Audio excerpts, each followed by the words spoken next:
Hello there, everyone. My apologies for being so late.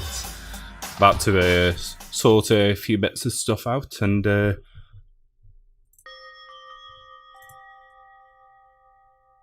wow. How long have I been on... Oh god, it's been 15 minutes. Oh, crikey. Okay, anyway, better get into it.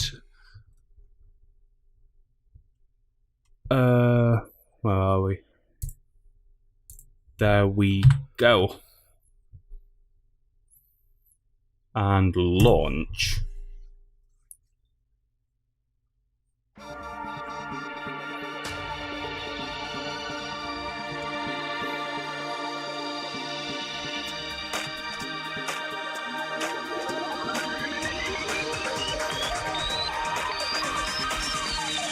Danganronpa.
Danganronpa. Right. Okay, so from what I remember last time, we just got Kyoko rescuing us, as I recall, in the basements. Just give me one quick second.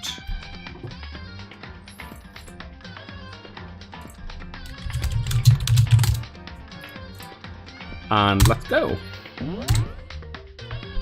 Hold on, my voice coming through. Yes, it is. Cool. Alright, let's get it on.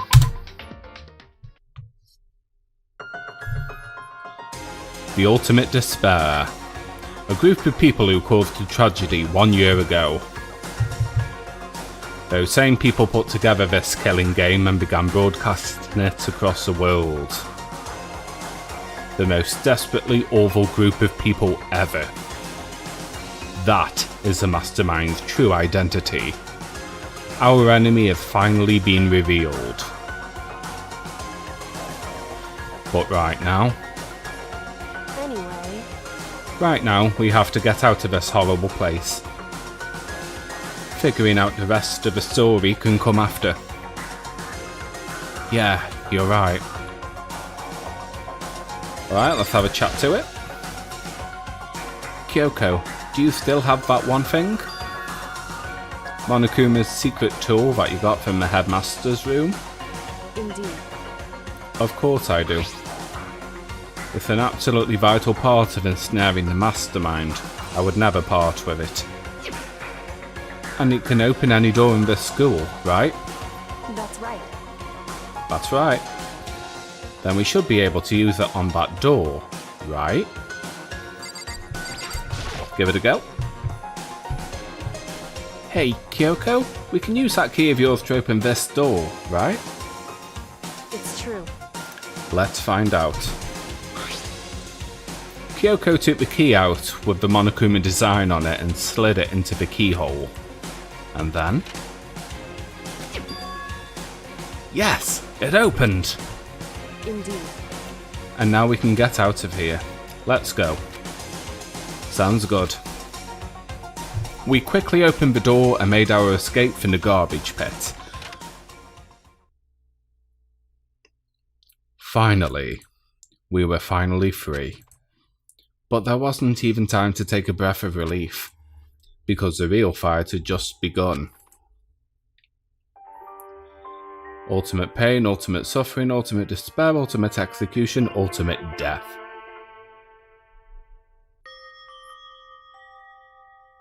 After leaving the garbage pit, we found ourselves in a tunnel extending straight up like a chimney. There was a metal ladder leading up into the tunnel. We started climbing the ladder, intent on reaching the surface. The ladder was impossibly long, and I couldn't even see where it ended. We climbed into darkness. The passage was so dark and cramped I couldn't even see my own feet beneath me. I had no idea we were so far down. Hey. Don't lose your footing. If you slip, I won't be able to catch you. Yeah, I'll be careful.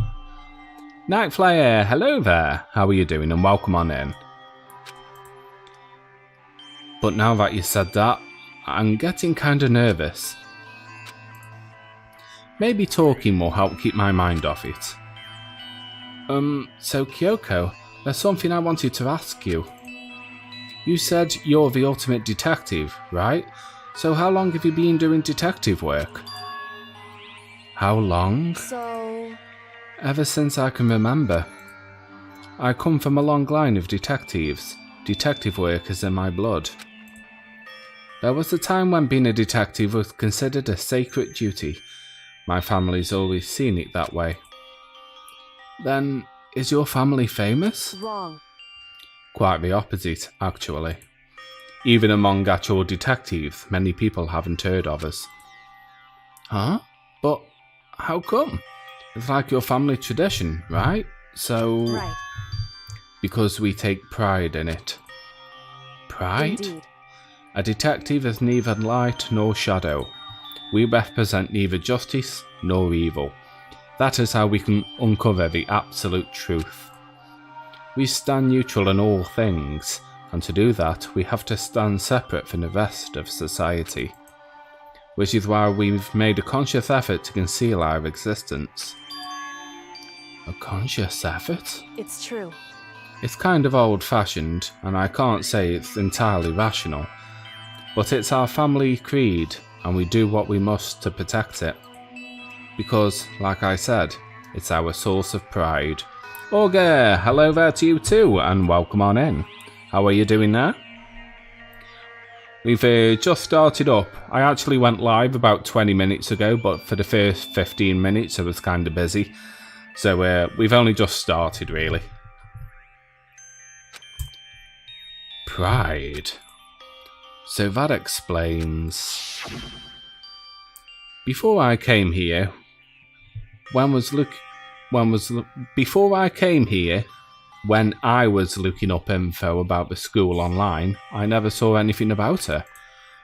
Before she hid herself on purpose to protect the pride of her family. However... And yet... I actually had a great day at work today. I'm extra pumped. Oh, cool. It's always good when you have a good day at work. I mean, that never happens to me nowadays, but it's good to have. I gave up some of that pride. Huh? In order to enter Hope's Peak, I had to reveal myself to the school. I did it knowing it was something a true kirigiri detective would never do. But the reason you gave up that pride, the reason you would go so far to enter Hope's Peak, it was because how much you wanted to reconnect with your dad, right? There's no shame in that. What? Reconnect? I have absolutely no desire to reconnect with my father. Huh? But you'd be reunited after all those years, right? You would have had so much to talk about. Wrong. There's nothing I want to talk to my father about. However... There is something I want to say to him, though. What? No matter what it takes, I have to find him and tell him, face to face. Well, what is it? So... I want to sever all ties with him. Sever? The last time I saw him, I was still very young. So I don't remember myself, but apparently he was extremely intelligent. He was in line to become the next head of the Kirigiri family. He was talented, he had a promising future. However... But he had no interest in detective work.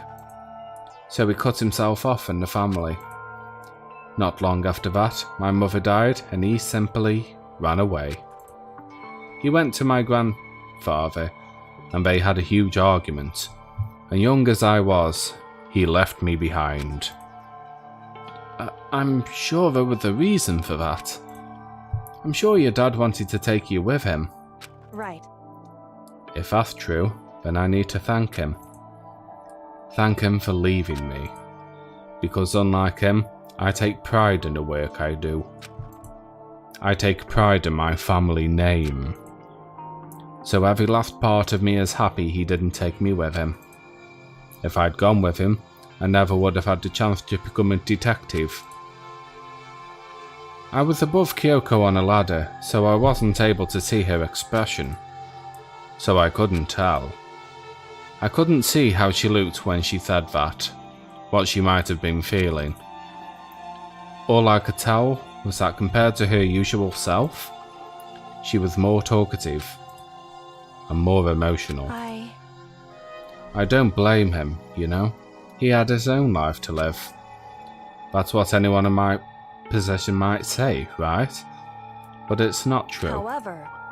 But there's one thing that I can never forgive. Really? So... The way everybody else looked at me. I was never sad about being left behind. Like I said, I think it was a good thing. However... But when the rest of my family looked at me, they saw something different.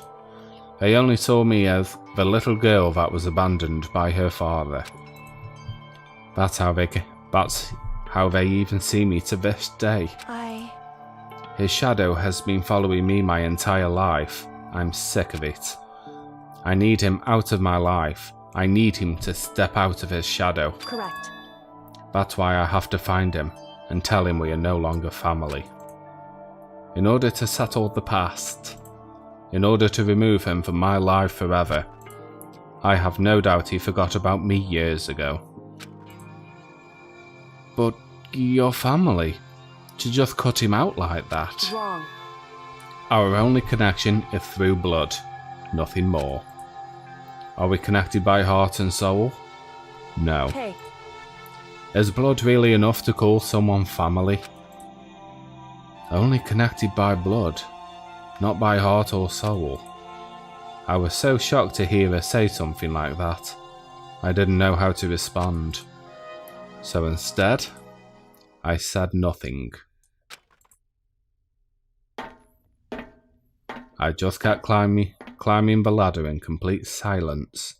Also, fun fact, today is best girl Kyoko's birthday. Indeed, yes. It is. And after I don't know how long, we finally reached the top.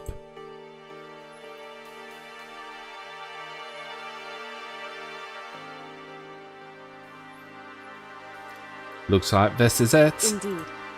On the other side of this door, Hope's Peak is waiting for us. We're back. That's right. Remember that hatch on the ground near the trash room? I'm fairly certain that's where we'll come out. I unlocked it earlier, so it should be open without much trouble. Well, here goes nothing. I reached my right hand up and pushed against the hatch. Good to be back on watch. Yeah, it's all good fun. I don't know if I'll finish the game either tonight or whether it'll be tomorrow. Probably tomorrow, I'm guessing, because we have to re-go through the entire investigation and then that long-ass trial at the end, so this is probably the second to last video that I'll be doing, I think. And then after that, it's on to I'll have about a week break or something and then go on to Danganronpa 2. The hatch opened with ease, and so... looks like we're back. But I can't believe how long that ladder was. I'm exhausted. I can't exactly say we are safe and sound, but at least we're out of there. Now we're back in Hope's Peak Academy. Kyoko, thank you. I would never have gotten out of there without you. No thanks necessary. I was just returning the favour. This is how we got out of the garbage pit. I would never have imagined that's where this led. So, now what do we do? The last trial takes forever. Best do that a different day. Yeah, I think I will be doing, more than likely. Looking for DR2. Looking for it? Oh, you mean looking forward to it, you mean? I'm glad I didn't die, of course, but if the mastermind finds out... And I'm worried about you too. You helped me, so they might... You're worried? Yeah, of course. So then... Then let's just get a concrete answer. In other words... Let's ask Monokuma if there's any problem with you escaping.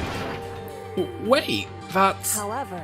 If we try to hide, it's only a matter of time till we are found out.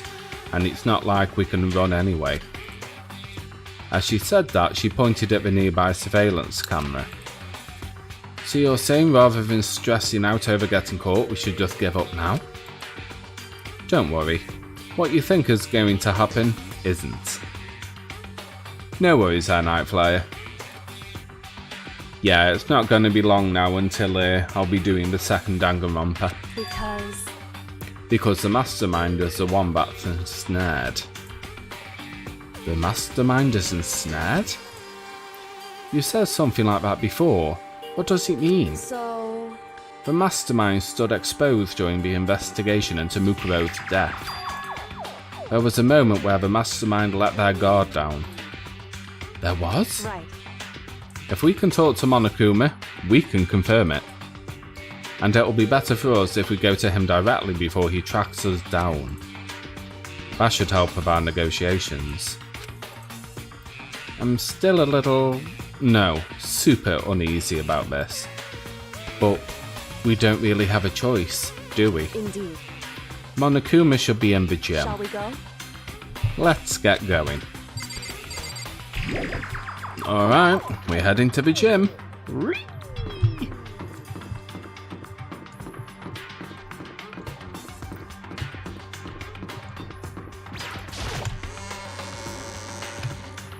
Alright, gym time.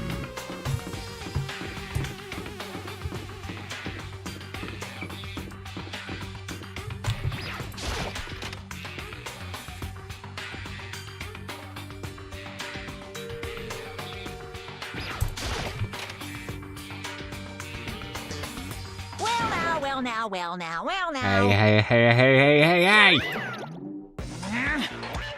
Kyoko, I don't mind so much. But Makoto's supposed to be dead. What's he doing here? That's exactly how I thought he'd react. Are we really gonna be okay? You were supposed to be punished. Did Kyoko help you? What? So what if I did? What will you do? If the guilty party is exposed during the class trial, they alone will be executed. It's unfortunate, but that is the rule. So now I've got to punish you again. And this time, I won't leave anything to chance. Hope Boy is too strong for you, Monokuma. Indeed. Kyoko, do whatever you feel you have to. What? However... But before you do, let me say one thing. If you execute Makoto, that means you lose. Not that that matters to you, right? Huh? I lose? You, explain yourself. What do you mean by that? Because... Well, you set this latest class trial yourself, right? I was getting in your way, so you wanted an excuse to kill me. In other words, I was supposed to be chosen as the blackened and then executed, right? Hey, what are you talking about? however, But when Makoto chose to overlook my lie, your plan came crashing down. The result of that trial weren't at all what you were expecting, because you never imagined in that position one person would protect another like that. right, And in response to that unexpected development, indeed. you reacted by proclaiming Makoto the blackened and trying to execute him. You made the choice out of desperation. No, more than that. You must have realised that Makoto, who refused to be manipulated, was a threat to you as well. However, But then there was another unexpected development waiting for you. An entity that would throw a wrench, so to speak, in your precious execution machinery. Alter ego.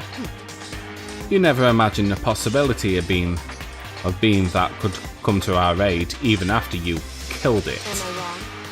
Now, here's the absolute truth. Makoto didn't kill Mukuro. You did. Listen to me. So executing Makoto for it would surely be a violation of your rules, which I know you love so much. If a blackened is exposed, they alone will be executed. That's what you told us, right? And that means I lose? You talk a big game. You're saying the blackened is me and not Makoto? Well, And you can prove this, right? Well, No, I can't. Don't just say it like that. What is this, a comedy routine? To make such bold claims without a shred of evidence. that doesn't matter. I don't have any right now, but with a little more time, I guarantee I'll find some. That's right. Because no matter how deeply you try to bury it, there is only ever one absolute truth. And now you're trying to talk like some kind of famous detective type? Because If Makoto really was the killer, he never would have come to you willingly like this. He would have feared for his life, feared another execution. He would have tried to run and hide. He would have been gripped by the despair you so love to inspire. however, But here we are, confronting you with nothing but hope in our hearts. what the heck? And that's supposed to be enough to convince me in the absence of evidence? indeed. It's not you I'm trying to convince. Hey. If you were to execute Makoto now, everybody out there watching this would be extremely displeased. Huh? Indeed. Imagine what everyone out there would think if you killed Makoto. They would assume that you killed him because of what we said is exactly right. Listen to me. Despair can never kill hope. Hey, Of course, you can say we're just making this all up. You're welcome to prove us wrong. No, you have no choice but to prove it. Because if you kill Makoto without proving your own innocence, you'll be accepting your own defeat. If you want to earn our despair fair and that's what we square, have to do. then I suggest you take my advice. So, what is this advice of It's yours? To do Mukuro's trial all over again. Only this time, you follow the school regulations to ensure a fair trial. It's time for one last showdown. One final One- battle between hope and despair. Well said. Hey, Well, that should make for a proper climax, wouldn't you say? A fair trial, one last showdown.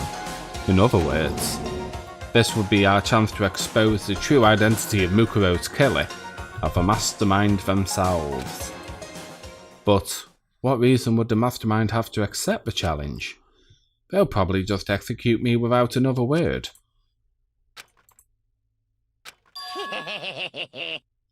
Interesting. Barrett! Very interesting indeed. Barry? What's wrong? Oh, I was getting bored, so I decided to change things up a little. So, time for bear jokes. Now, what you suggested might be plausible, It would certainly make for one honey of a climax. In other words, Does that mean you accept? you guys! If we do things your way, that'll be enough to convince you and the viewers, right? And it will cause you unbearable despair, right? Then I'm prepared to agree to your terms. Will your hope win out, or will my despair claim victory? I can barely contain myself! Let's have one final grisly showdown. He agreed? Then we still have a shot at this. But this is a long-awaited climax, right? Just guessing the killer is barely a fitting end. Guys! So for this final face-off, you have to unearth all the mysteries that have been buried here. All the mysteries? That's right, every last mystery that's pouring around the school. If you can do that, Barely contain myself! then that'll be enough to qualify as a victory for you. It's true. That's what we've been trying to do all along. Okay, well, good. And let's bear it all.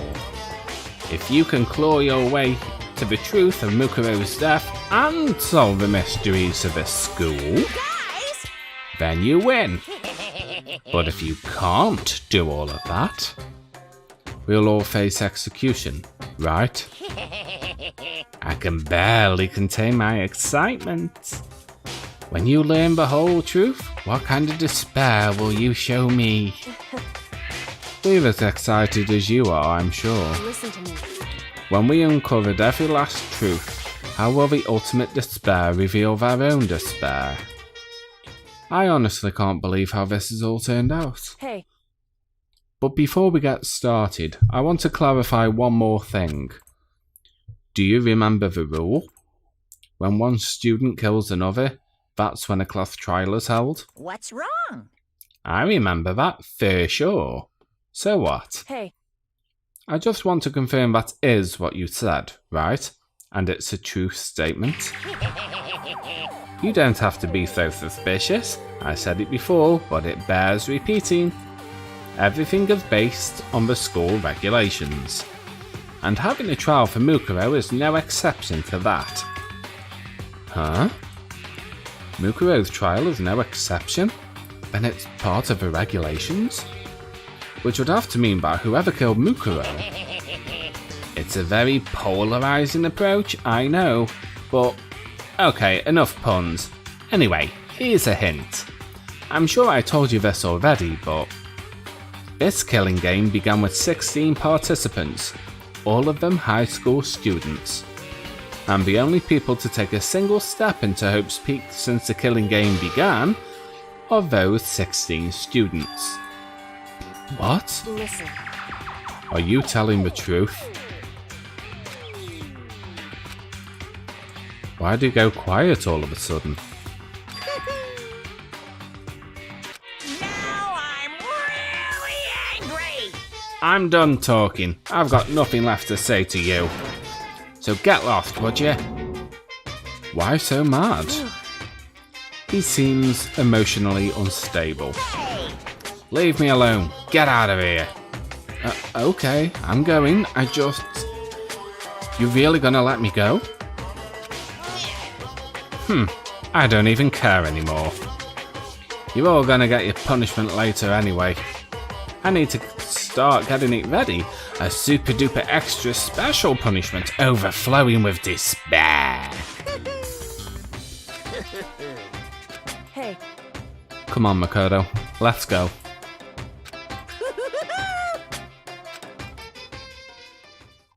And there we have it. Monokuma's unstable laughter seemed to cling with us as we walked away.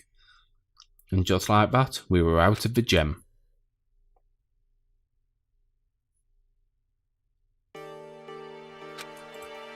I could hardly believe it, but somehow I ended up not getting executed. I still have my life, and we still had a chance. Overall, things turned out way better than expected. Once again, I would think Kyoko's death. Good being is she. Kyoko, thank you.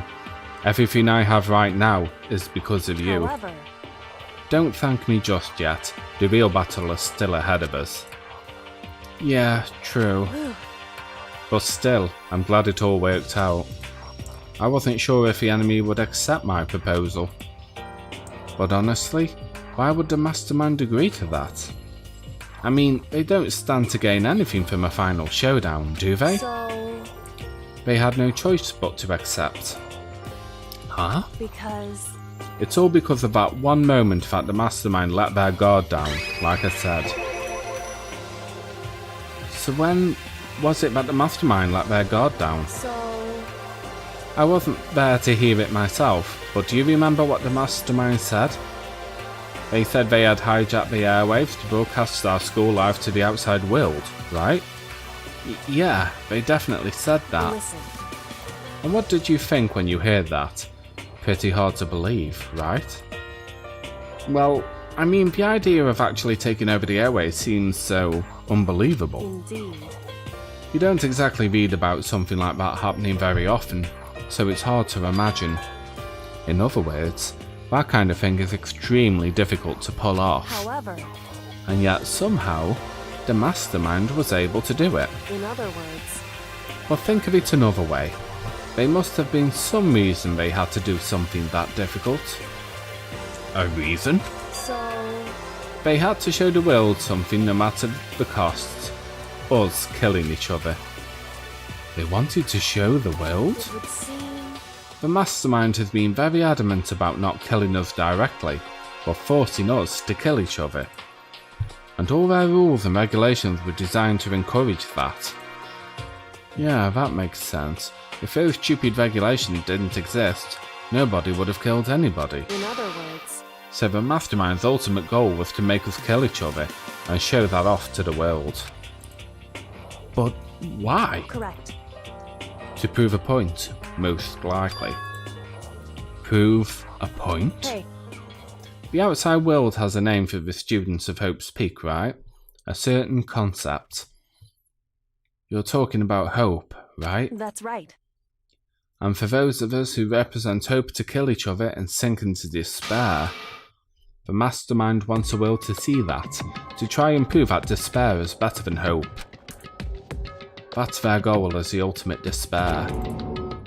What? They want to prove that despair is better than hope? But that's ridiculous. It's true. You're right, it is ridiculous, completely irrational. It's the kind of thing that nobody but those who call themselves the ultimate despair would devise. That group whose only purpose and motivation comes from despair. But is that really their only reason for making the rest of us suffer? Makoto. I know how angry it must make you, and yet, that same motivation is what led to the mastermind revealing their weakness. What? In other words, Because their goal is to broadcast this killing game to the world. The mastermind has been more particular than is reasonable about their own regulations. If the mastermind simply ignored their rules, this wouldn't have been a game, but a one-sided slaughter. at the very least, At least, that's how those who were watching this would have seen it. And that's why the mastermind couldn't kill any of us themselves? indeed. That is precisely the reason. No matter how much they hate what I'm doing, I haven't violated a single one of their regulations. Junko broke the rules, so she was punished, but in my case, they couldn't lay a finger on me. Right. So instead, they tried to use the class trial, following all their proper rules, to get me killed. They began a trial that didn't have a right answer, that made me out to be the killer. But even that didn't work. It's true. Yes, thanks to you. And due to that failure, the mastermind took yet another risk. They attempted to kill you instead, who also was not the killer. And when the fact was exposed on live TV to the entire outside world, the mastermind had to accept your suggestion. Indeed. To prove to the world that despair is better than hope, They had to defeat us in perfect form. In other words, It would only do the mastermind harm to have shown that they'd violated their own regulations. But all that was a hunch, right? And you were still able to get the mastermind to accept your challenge? however, Well, it's only thanks to you that we got that chance, because you believed in me. Another path opened up. Still, I can't believe how much of the mastermind's thoughts and plans you were able to figure out. I didn't have the slightest clue. wrong. In the end, though, I couldn't prove any of it. It was just my reasoning. Essentially, I was making a bet. But it looks like I got it right. This time, at least, I won the bet. She let out a quick sigh. I took it as a small sign of relief. Makoto is just like Junko, an aberration that is unpredictable. His hope and luck to offset her analysis and despair, like fate made them both at the same time. Yeah, I mean, it's a shame we don't share the same birthday. That would have topped it off. Wait, do they? No, I don't think we do. To be honest, I've never been that nervous in a long time. I totally couldn't tell you were nervous at all. You seemed totally confident from the moment we decided to go talk to him. Well, presenting a strong demeanour is a fundamental part of negotiation and persuasion, wouldn't you say? Plus, if I showed my uneasiness, that would have just made you that much more uneasy. Yeah, you're probably right. How pathetic. However, Anyway, we can't relax just yet. All we've done is earned another chance to fight. We have to win this time, correct. or everything we've gone through will have been for nothing. You're right. If we can't defeat the mastermind, it'll cost us our lives. There is no option except to win. But before we begin the final battle, we have to tell the others what's going on. True, but now we know who our real enemy is. All we have to do now is work together with everyone to destroy the mastermind. Work together with everyone. However, Is that really possible? Huh? Anyway, right now we have to go find the others. shall we go? They're probably in the dorms somewhere. Shall we go?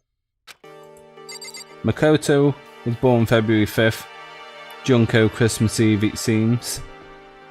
Ooh. Merry Christmas indeed.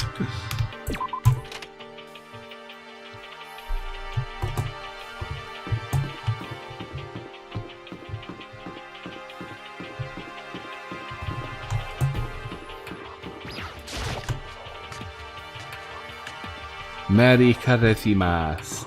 We're in the dining hall, aren't we? Very cool.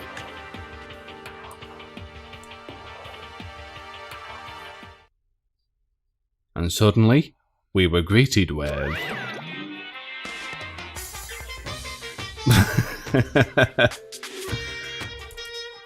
You again.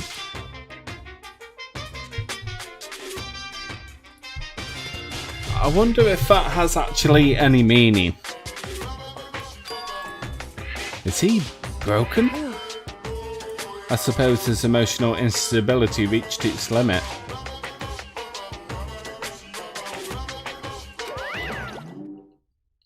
Jeez, what the heck? However, I wonder what that was all about. I couldn't help but let out a sigh of relief. Ah! is that Makoto? It is indeed. You guys! It is! There's no two ways about it, that's Makoto! Nope, it's a ghost. Survived? Go on, Yasuhiro.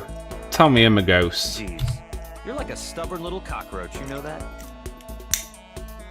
I'm just asking to make sure, but you're not a ghost, right? Everyone was there, all my friends who had struggled together and survived. As soon as I saw their faces, I couldn't help myself. I started to tear up. What? Wait, what's that smell? What the heck? Yeah, man, that seriously stinks. It's Makoto. He smells like a wet dog. Get away. Shoo! Shoo! And then in a flash, my tears dried up. Yo! Makoto, so what's it like hanging out in the spirit world? I didn't go to the spirit world. You know? Did you get to talk to her? Who? Miss Cleo? No, I didn't talk to her. I mean, I didn't go to the spirit world.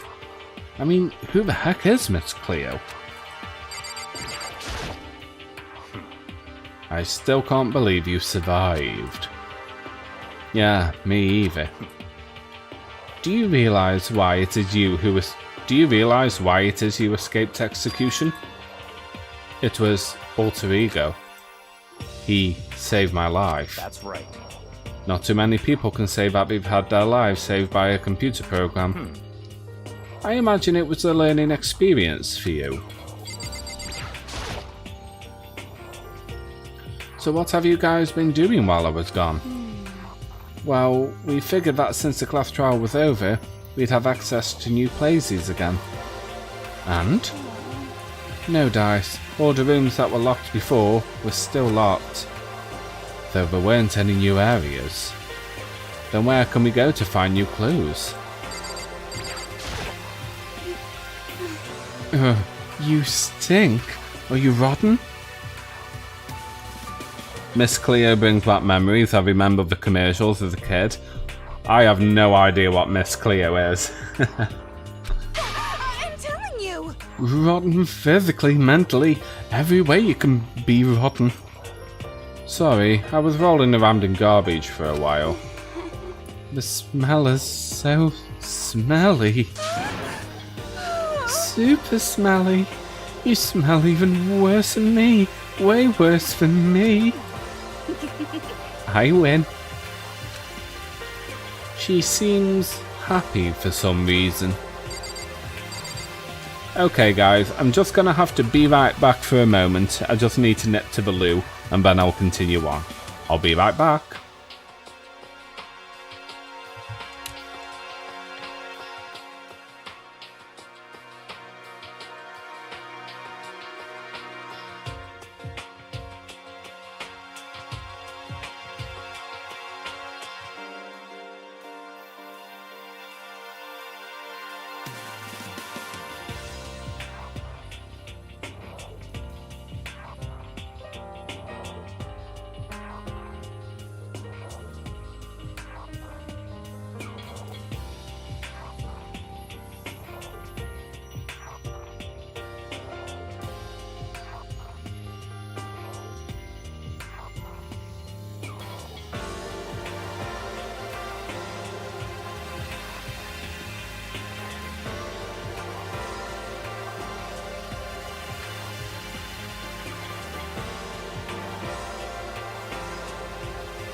Alright, I am back.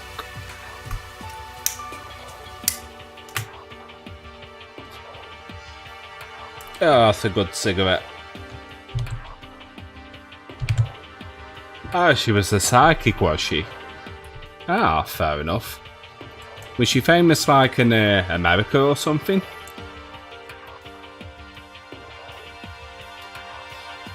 Firewall, hello there, what's up, man?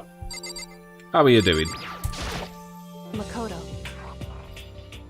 There's no time to indulge in an extended happy reunion. we must explain to everyone what happened with Monokuma. Yes. Explain? Explain what? But is it okay that you're here? Well, if the mastermind catches you, It's true. that's related to what I have to tell you all. I need to tell you all about the last class trial. Last class trial? In other words, We are going to redo Mukuro's trial. Huh? What? Seriously? She had really silly commercials. I bet you can find them on YouTube. She was so big in the late 90s, early 2000s. Ah. Sounds like an equivalent to our Mystic Meg, her name was. How about that? What's the point of you doing it? Makoto killed her, right? No, I didn't do it. Like I keep telling you. wrong. Makoto isn't the killer, and of course it's not me or any of you. Then who is it? I see. What she's saying is it was all the work of a mastermind. What? You're saying the mastermind killed Mukuro? That's right. That's right. It was all an elaborate trap contrived by the mastermind.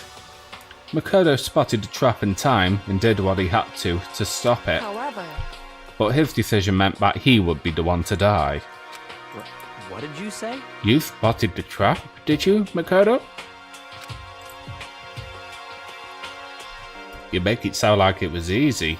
I just, you know. however, But executing Makoto, who wasn't blackened, was a clear violation of the school regulations. The rules state that only the blackened are to be executed. The mastermind broke their own rules. Which is why I went and negotiated with them and had the trial one more time. And the mastermind agreed?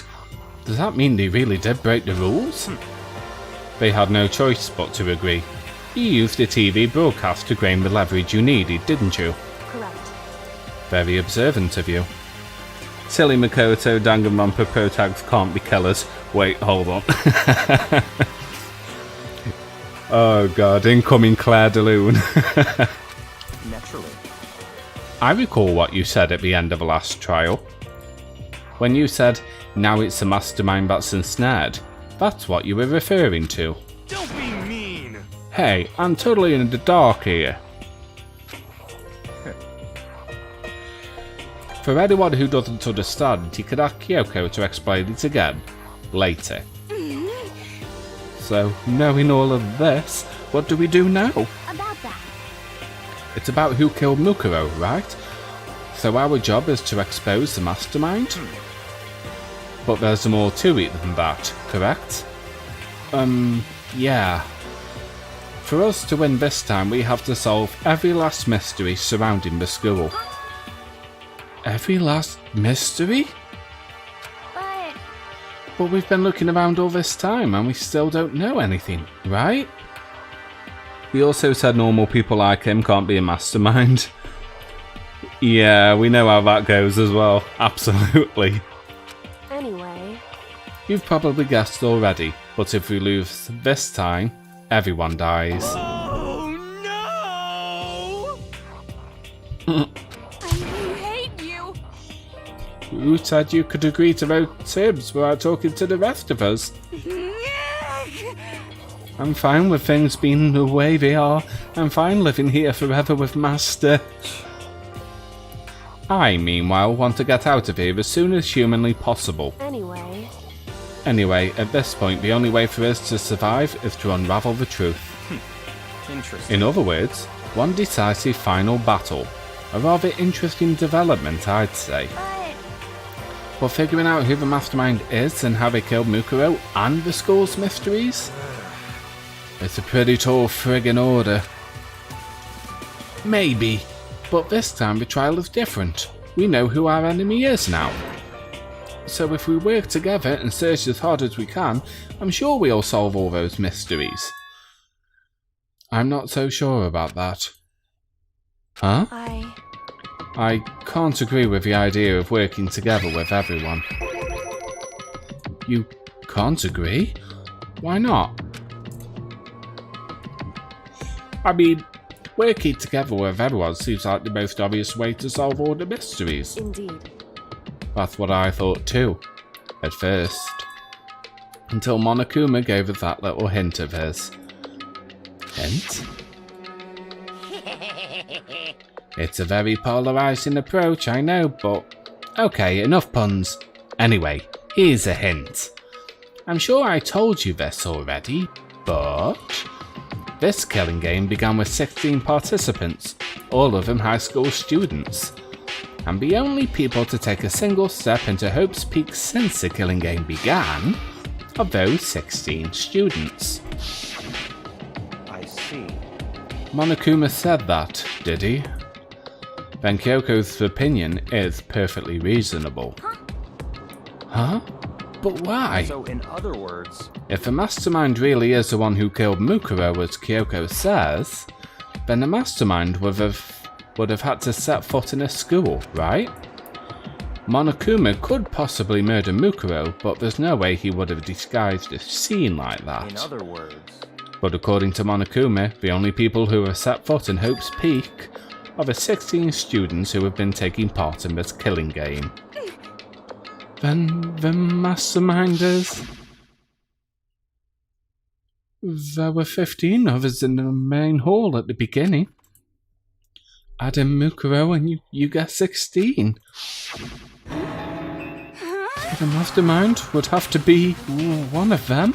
that's right. And one of those 16 people we started out with, the only ones still alive, are those people standing right here. Need I continue, or do you get it now? You're saying the mastermind is one of us? No way! You can't be serious. Wait, we can't say for sure that's true yet. Monokuma might have just said all that to confuse us. Indeed. It's certainly a possibility. The only one among many, but only one among many. The mastermind being one of us is also a possibility. And that is one possibility we cannot ignore. Yeah, I mean, like, they're an ultimate, right? The ultimate despair, so they must be a high schooler. You can't say it's not possible. But if one of us was the mastermind, they'd have to be controlling Monokuma somehow, right? But did you see anyone acting suspicious any time Monokuma was active? Whoa! Maybe they snuck off and controlled him in secret. But... I don't care how sneaky you are. We would have noticed someone sneaking off that many times. I'm right? Then maybe Monokuma was on autopilot. Maybe they loaded up all the dialogue and actions beforehand. In that case, there's no way he could have answered all those back and forth conversations with us. Well, it wouldn't be entirely impossible if they directed the flow of the conversation. Well, maybe, but still.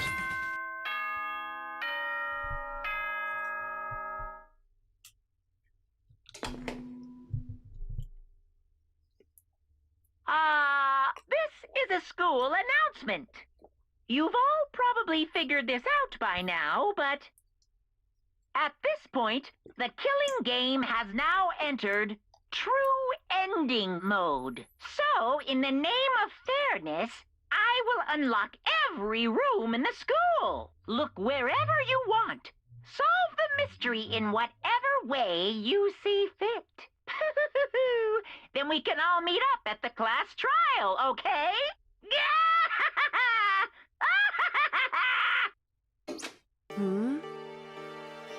How very magnanimous of him to unlock all the rooms. That's fine.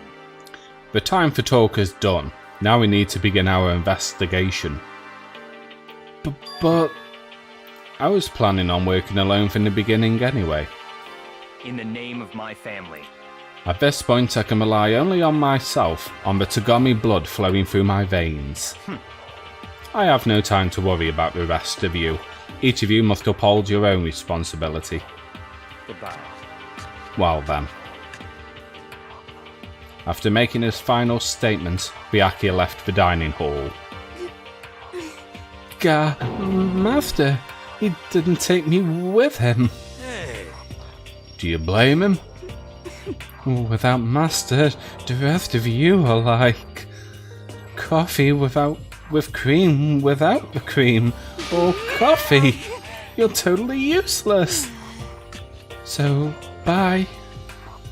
With that, Toko trudged off out of the dining hall. And now she's gone. And you're gonna go off by yourself, right, Kyoko? Indeed. That's right. Which just leaves Makoto, Hina, and me. you know? In that case, I'm gonna go by myself too. Just a second. Wait, how come? How about that? Just wait and see. I'm gonna use my totally awesome spirit power to figure out the mastermind's identity. Yeah, sure you will, Yasuhiro.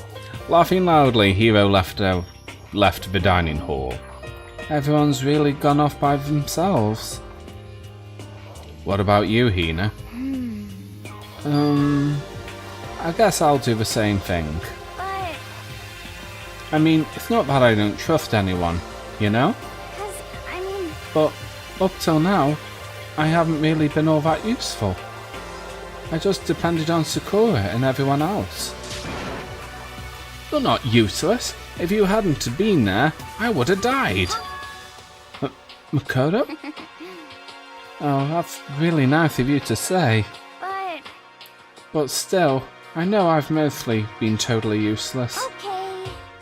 So I figure, at least here at the end, maybe I can find something that'll help Zor get out of here. So I'm gonna go off and do it all on my own. Okay, see you later. Yeah, he is like 30% of the time. Hina was in surprisingly high spirits as she dashed out of the dining hall. And once again, it's just us two. Indeed. Indeed. Let's have a chat with her. So, you're gonna go off on your own too, right, Kyoko? However, Well, don't misunderstand.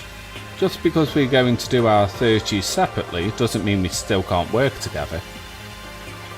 so That goes for all of us. I think I see what you mean.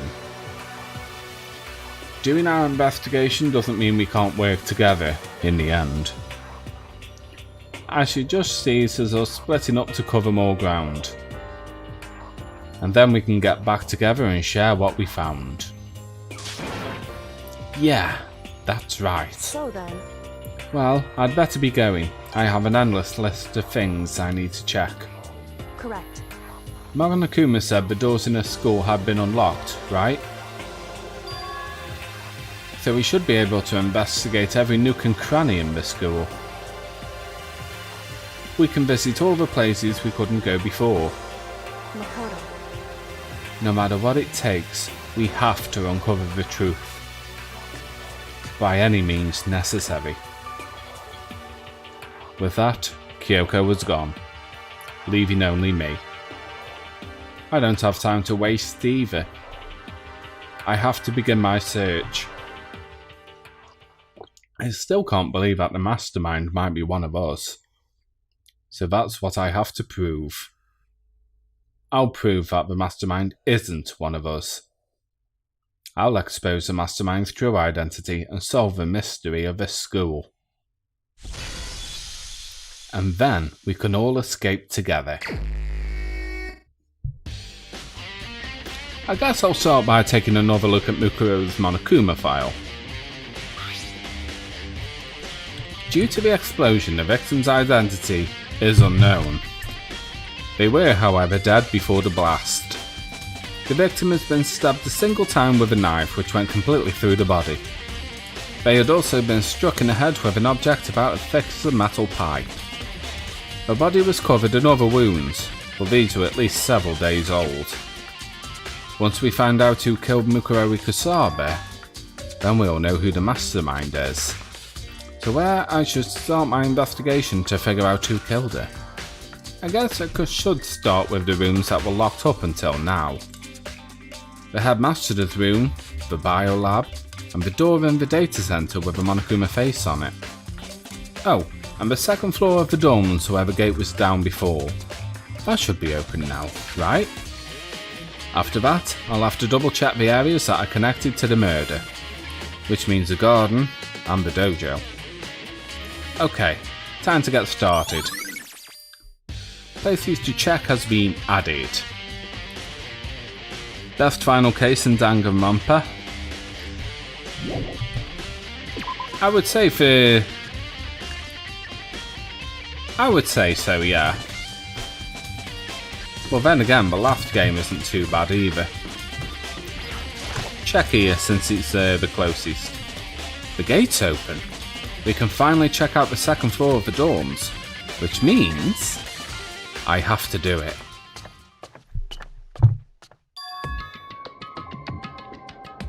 This is the second floor of the dorms? Looks like some ancient ruins. Or no, it's more like a battlefield. Like a bomb blew up here or something. Ooh. Wait, why is that blood not pink? Sus.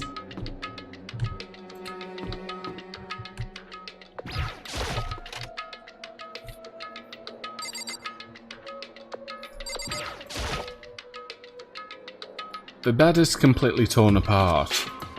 I mean, it's not even really a bed anymore, it's just garbage. You hate V3's ending too much personally? Yeah, I do kinda like wish we kept it within the lore of Danganronpa, rather than, you know, saying that it's all not real anyway. I think Spike Chun's softer. You shouldn't have done that really, you know, thinking about it. Because I mean, yeah, I mean, people tend to like enjoy Danganronpa and all of that to kind of like escape reality, you know, they like to get lost in a story and stuff, and no one likes to be pulled out of it, and that kind of like did that. I opened the door just a crack, glanced inside and immediately closed it again. There wasn't even a hint of a bathroom, just a big pile of rubble.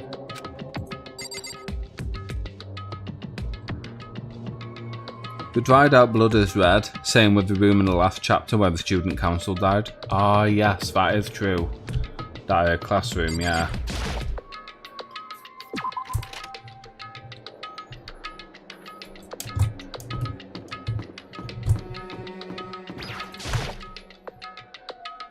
This is the girls' bathroom. Even in a place like this, I can't bring myself to go in. Coward.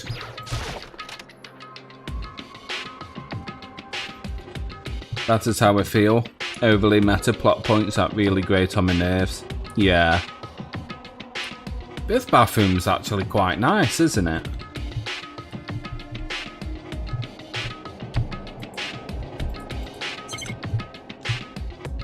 Nothing to observe in here anyway.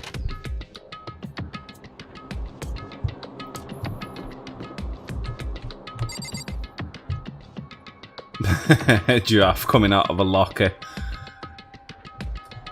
Do you reckon that foreshadowing how Kaede's neck ends up looking after coming out of a locker?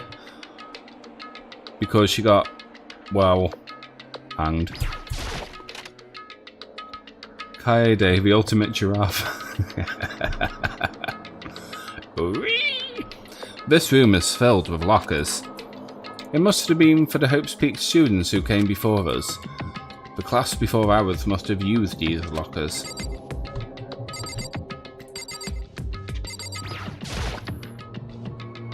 There's a metal plate mounted to the locker.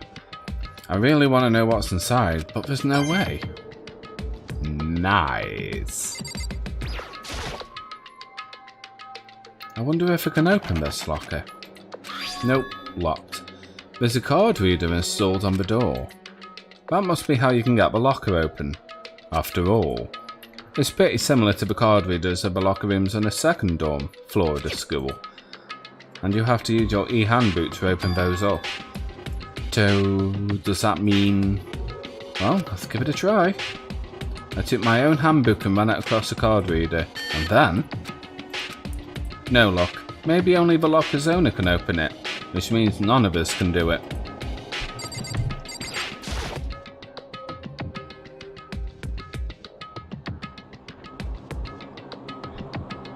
I can't even remember what I just said. Oh yeah, Kaede's neck looking like a giraffe after her execution. Is that why there's a foreshadowing of a giraffe coming out of a locker? Because Kaede, when she first started in V3, she fell out of a locker, didn't she? I wonder if I can open this locker. That'll rattle, no blocked, blah blah blah.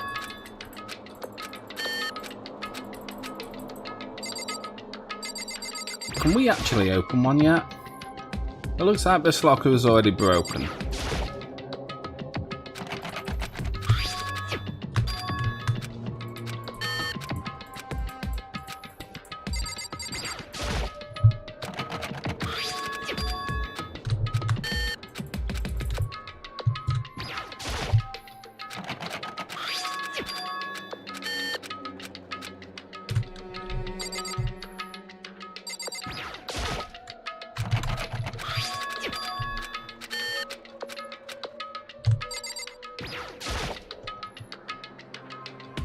I can't imagine any way to get this locker open.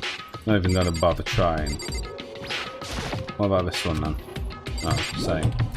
Alright, we can't do anything yet until we get the headmaster's book. There we go, that's the drawing I'm talking about.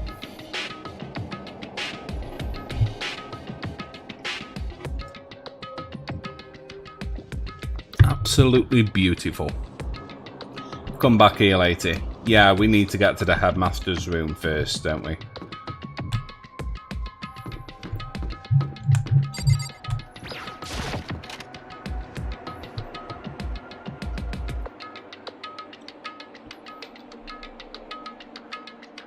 This room doesn't really feel like a student's room.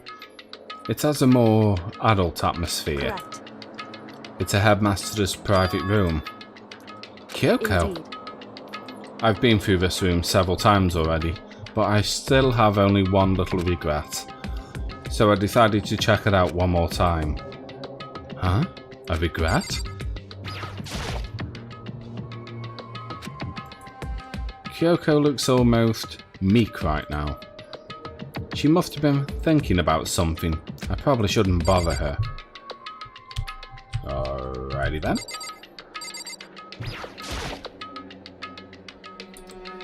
The desk is home to a computer. It must have belonged to the headmaster.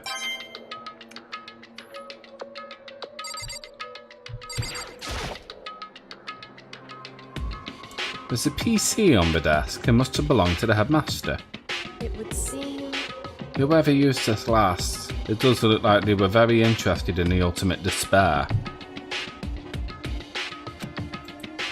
The PC still has some search results left on it.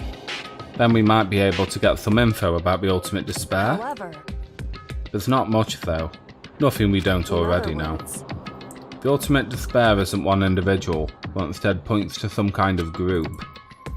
That group is responsible for the tragedy which happened 1 year ago. They're the worst sorts of people whose driving force comes from despair. However... And that's all there is. Not much to it, is there? But I guess that's the best you could do with a complete kirigiri failure. But any information about the mastermind is helpful, right? I appreciate whatever info we can get our hands on. I see. That's a good outlook to have. The ultimate despair has been added. It seemingly gets to me. Kyoko's family issue speaks to me on a personal level in some aspects. Ah.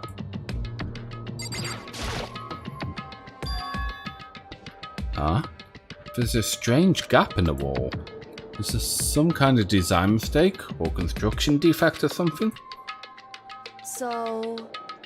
There's a gap here, but not just any normal gap. It's a Walmart gap. Haha! I can feel a breeze coming out. A breeze? There's likely an open space on the other side of this wall. Open space? Does that mean... You mean like a hidden room? I think I might know how to open it. You know how to open it? Did you figure out some kind of trick or something? Indeed. A very easy trick, yes. So easy, I'm not sure you can even call it a trick. I saw a program on that PC, I think that controls it. Enter the right password and the door should open right up. However, But I don't have a clue what that password might be. All we know is it's probably made up of letters and or numbers. We can't really go from there. You're right, that's not nearly enough to go it's on. true. I looked through all of his paperwork, all the files on a PC, everything I could think of. I learned more about him than I had any desire to, but nothing that might be his password. When I think of how much time I wasted on this. Jeez. So there's a hidden room she couldn't get into? That's what she meant by regret. I think we can assume that there must be some kind of clue waiting in there. But maybe for her, there's more to it than that. Anyway, if we want to get in there, we need to figure out the password. And if Kyoko can't figure it out, no way do I stand a chance. No, wait, there might be a chance. The password could be something Kyoko wouldn't have thought of, or something she didn't want to think of. For example, what about your name? What? Huh? Oh, sorry. I was just trying to think of what the password might be. I'm sure she hasn't tried it. I mean, it's totally understandable. After the way she talked about her dad, the idea he would use her name as his password. Knowing how she is, I bet the idea never even occurred to her. Do you mind if I try it? Just to be sure? Well, It's not like you need my permission. If you want to try it, try it. Do whatever you want. Okay. You know, I'm glad I thought of typing Kyoko's name. But if that's not it, that might just hurt Kyoko even more. hey, If you're worried about me, Makoto, don't be. I already know that your guess is wrong. Okay. In that case, here goes nothing. I collected myself, then turned to face the computer monitor. Let me just type the password here. I typed her full name, Kyoko Kirigiri. My hands were tense, slightly trembling as I finished typing it in. Boop boop boop boop boop. What? That did it? Kyoko, it worked! why? Why? Kyoko? Without looking at me, she disappeared into the hidden room. She looked grim. Kyoko?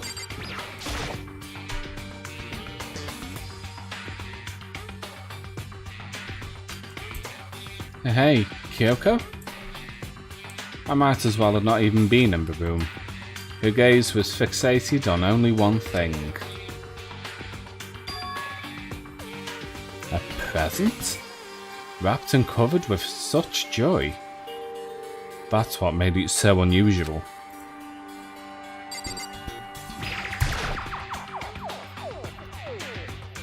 It's a brightly coloured box here. It seems totally out of place in here. The more I look at it, the more suspicious I get. Should we open it? I'm kinda getting a bad vibe from it. But I mean, we can't not open it. Okay. Makoto.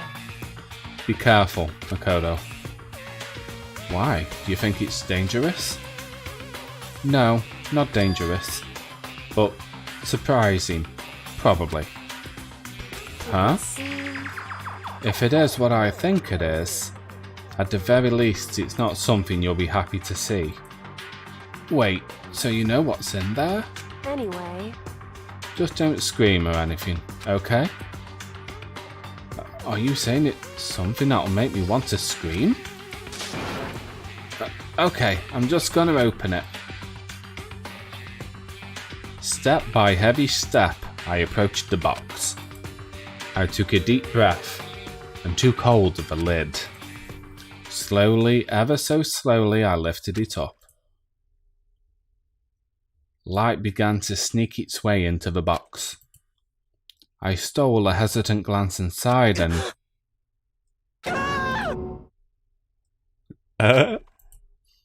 Kyoko's advice was no use. I let out a trembling cry. What was in the box? It was bones. Human bones. It was the last thing I expected to find in such a bright, joyful box. I mean, who could have possibly imagined? I see. Just as I thought. What? Just as you thought? How could you have known that? I mean, there were bones in there. Human bones. Well, it's not that I was thinking of the bones specifically. I just had a feeling it would be his body. That's pretty much the same thing. A dead guy in the box. My father. Huh? What about him? Correct. What you found in the box. Those bones. That body. That, my father. Or at least, what's left of him. Are you serious? This is Kyoko's dad? Same man she'd been searching for? Hold on, how can you know that for sure? How do you know that's him? So, Given all the information we have already, that's the only possible answer. So that the same person may very well be the mastermind who planned all this out. And according to the files, the headmaster is a man in his late 30s. It seems possible, even likely, that he's somewhere in the school right now.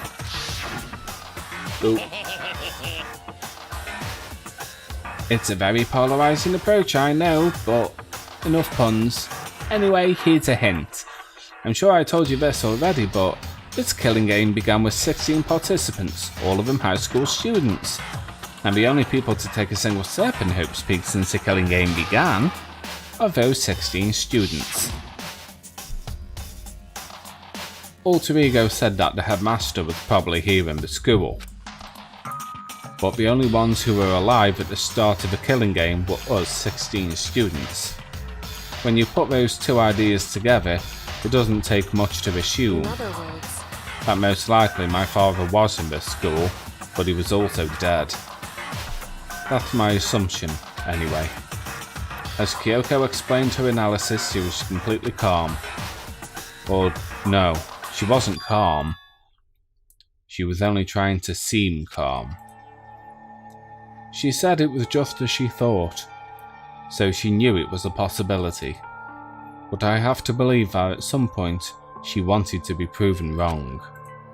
Which is why she never looked in the box herself, even though she had plenty of chances. I know Kyoko said she wanted to see her father, so she could cut off all ties. But was that all there was to it? I gave up some of that pride. In order to enter Hope's Peak, I had to reveal myself to the school. I did it knowing it was something a true kirigiri detective would never do. Would she really give up her pride just for that? I couldn't help but wonder. Hidden room present was added. Huh? This picture? It's all faded. It must be pretty old. Wait, is this a picture of... Hey, Kyoko?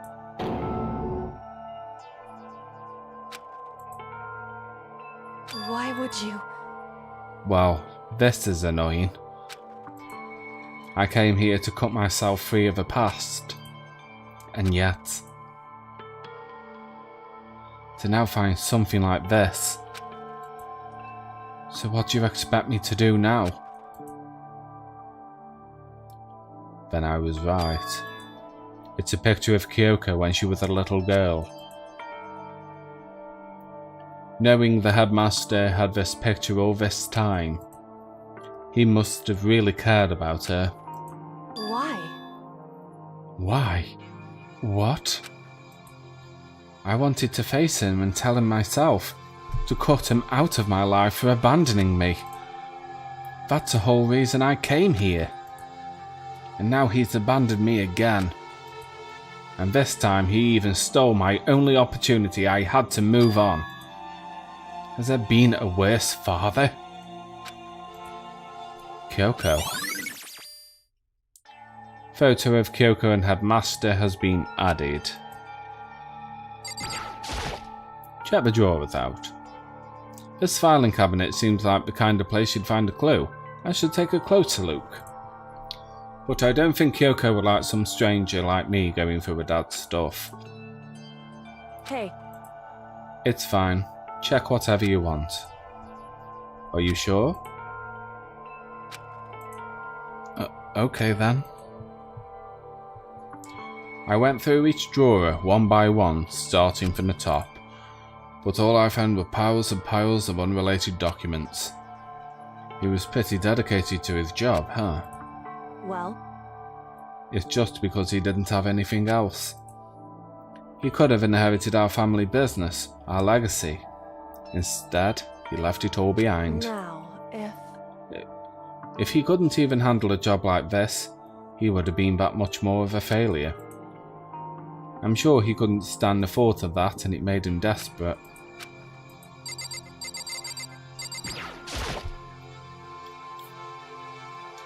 The headmaster's desk.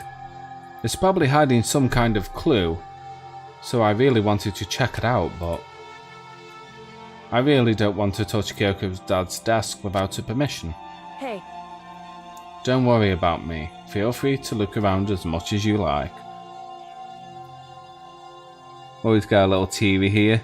Too much of zap? No, not at all. Are you sure? Never let anything get in the way of the investigation. I don't. Okay then, if you don't mind. Starting from the top, I opened all the desk drawers and looked inside. I rummaged through each one, finding nothing but unrelated documents, but in the last drawer... Huh? Is this... It's an e-handbook, right? And it already has a label on it that says, in case of emergency. I found some kind of an emergency handbook in the headmaster's desk. In other words... A handbook with no limitations, given to the school's ultimate authority, the headmaster. I'm assuming that's what that is. I think you're probably right. It would seem... It might prove useful as we continue our investigation. Why don't you hold on to it? Huh? But Kyoko? I don't need it. If you don't want it, go ahead and leave it here. Then I guess I'll take it. Is it really okay? Hey. Listen, Makoto. Huh? Can I ask you a favour? A favour? What is it? So... I know it's completely unreasonable to ask you this, and I know it'll only inconvenience you that much more, but... Hey. Could you leave? Huh? Correct. Just for a little while. I'd just like to be alone for a bit. Kyoko? Don't worry, I'm fine. I just need to calm down a little. Just a second. I need to get my emotions in order. You know, Kyoko? You told me before about the relationship you had with your dad. How you're only connected by blood, not by heart and soul. But maybe that picture motivated him. Maybe he hoped to see me again someday. Is that what you were going to say? If so, it's just a theory. And this isn't an issue that can be settled with theories. That picture doesn't change the facts of what happened, what I went through. That problem can't be solved so easily. You're right. I'm sorry. Anyway, Once I've got myself under control, I'll return to the investigation immediately. So please, just give me some time to myself. Okay, I understand. Then, I'll see you later.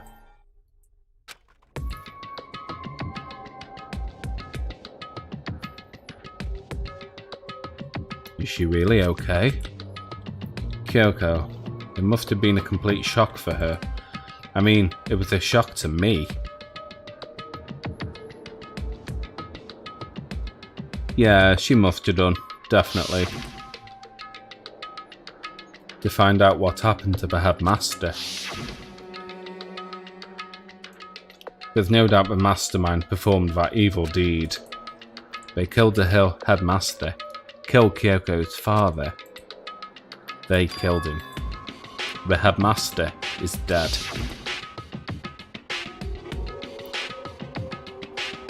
The one leading Hope's Peak staff, the one who finalised the plan to isolate you, was the Hope's Peak headmaster. So that same person may very well be the mastermind who planned all this out.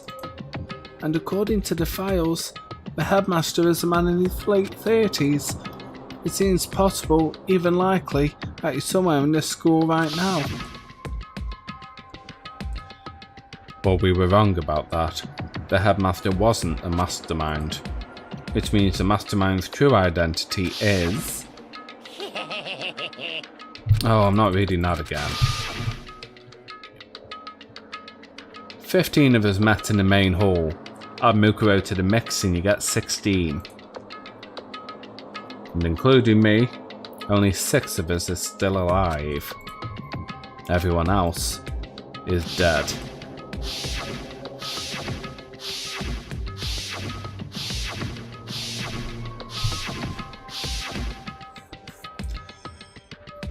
Even Mukuro.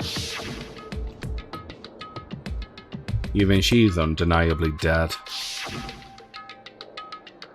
So the ones still left alive are... me, Byakuya, Hiro, Toko, Hina, and Kyoko. Only those 6 people are still alive. Then there's no question. Wait, no, that can't be. I refuse to believe it. There has to be some other way. There just has to be. Alright, let's get out of here.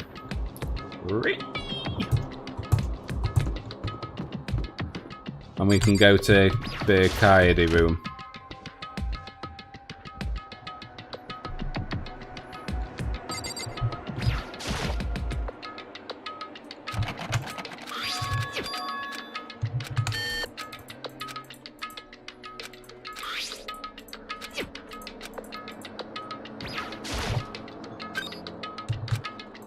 Alright, just what I was hoping for.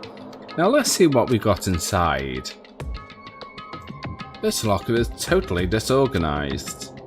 Whoever it belongs to has organisation problems in every part of our life. Sounds like Yasuhiro to a T. This is a crystal ball. A crystal ball? No, it can't be. There's no way he ever used this locker. It's just not possible. There's all kinds of textbooks and notebooks stacked up in no particular order, and dust everywhere. I have to assume whoever's stuff this is didn't do a lot of studying. Not that I can really talk. Trying to act as casual and natural as possible.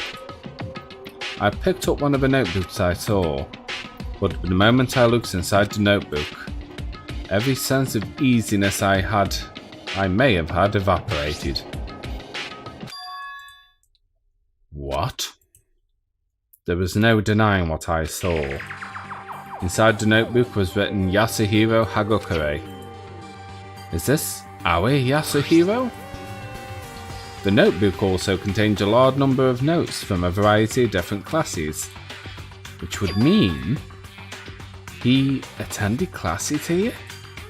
No, that can't be possible. I mean, Hiro came to this school at the same time as the rest of us, and we were all sucked into this evil world. We never had the chance to take any classes. So what is this notebook? Locker notebook was added.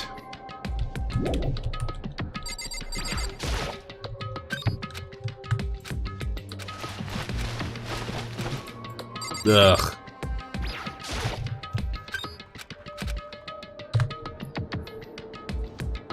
This thing is practically empty.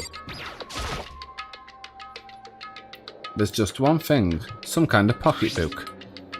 I don't see a name written on it, so I can't say for sure who it is. But there's some writing inside. It could be important. I don't like violating the owner's privacy, but I'd better take a look.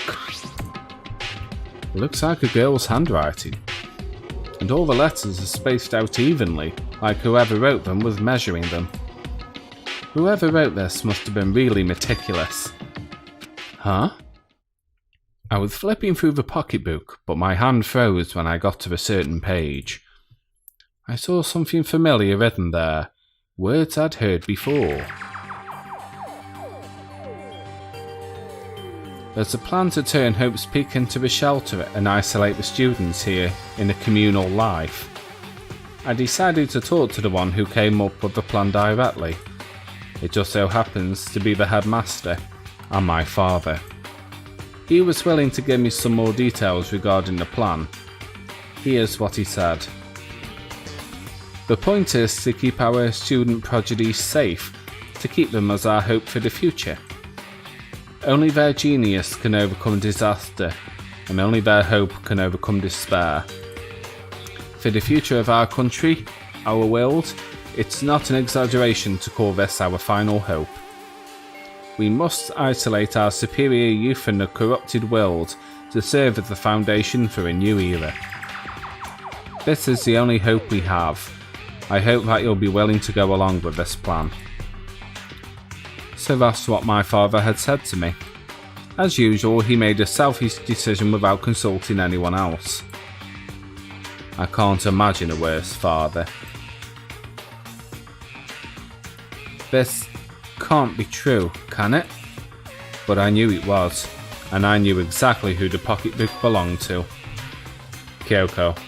It couldn't be anyone else. But if this belongs to Kyoko, what was it doing in this locker? And what she wrote here completely contradicts what she already told me. She said she hadn't seen her dad since he left when she was little. I decided to talk to the one who came up with the plan directly. Just so happens to be the headmaster and my father. What does this all mean? I quickly scanned the remaining pages of the notebook. I must have been looking for something that would prove me wrong about this whole thing, but when I reached the last page, the question marks began spinning through my mind. Just started spinning that much faster. When I looked at it, unlike the rest of the pocketbook, the writing here was messy, disorganised, scrawled.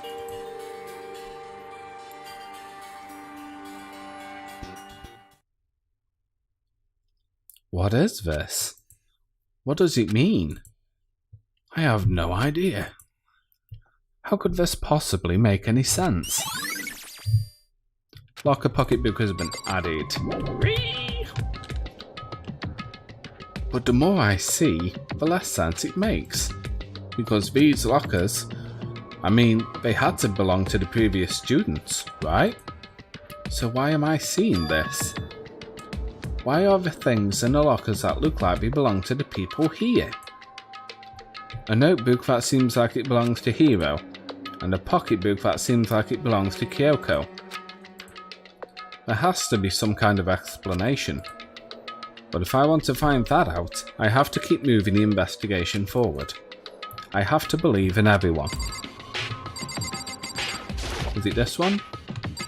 Oh, never mind.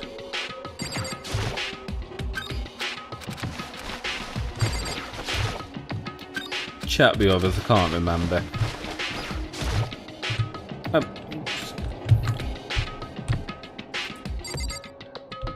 No, that's it.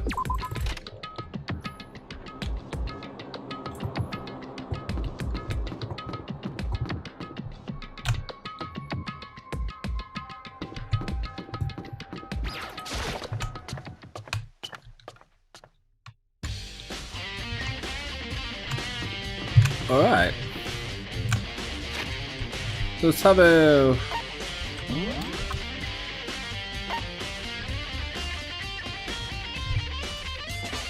Okay, we're going to go to the 4th floor next.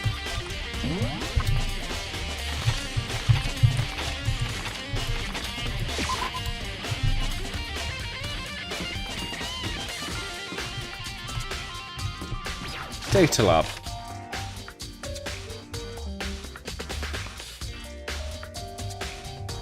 Hi, Hina. Hi, Makoto. Are you here to look around too?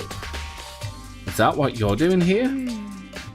Yeah, I can't help but wonder about that Monokuma door. So I figured, if all the doors in the school have been unlocked, that one should be open too, right? Although, I can't bring myself to open it.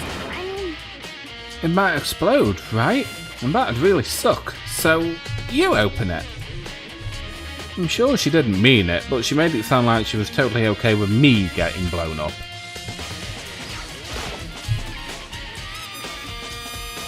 Okay, so I guess I'll open it.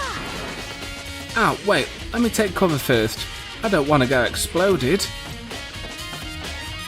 Hina raced over to a nearby desk and hid underneath it. Okay, go ahead. Everything will be okay, right? Alright, here goes nothing. I threw all of my weight into it, but the door opened much easier than I expected. Ooh. There was no explosion, thankfully.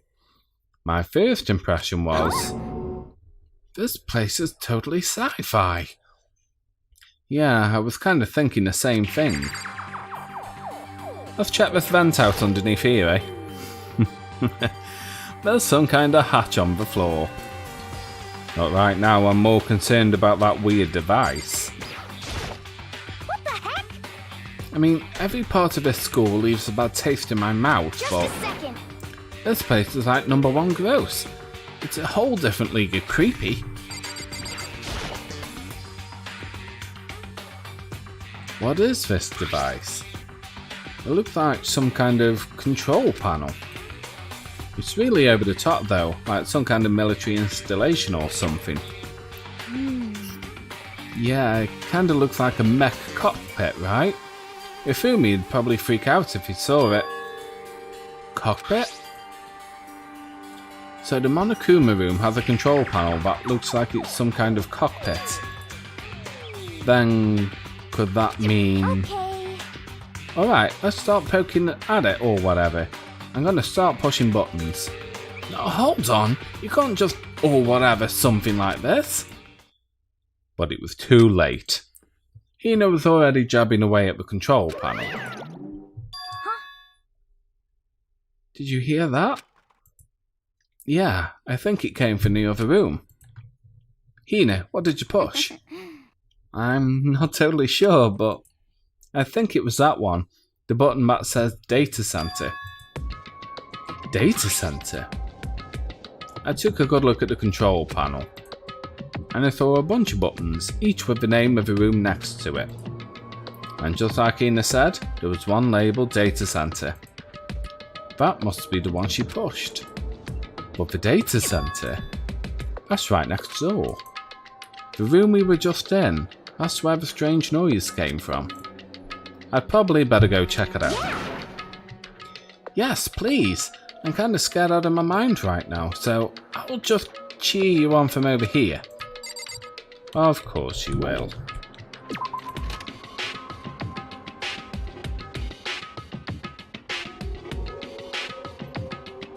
Did I just hear what I think I heard? Is that Monokuma?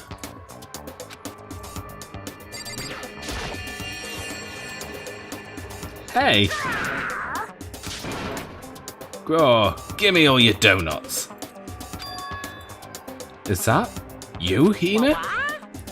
What? Oh man, busted. How did you know? Anyway, what is this? Some kind of remote control camera kind of setup? You don't even know what you're controlling? Well, I mean, I can't really see anything from in here. Ah, guess what I found? A self-destruct button. Whatever you do, don't push it. Oh man. Were you seriously gonna push it? Yeah, anyway, I guess that settles it. The room with a Monokuma drawing on it, and the control panel inside.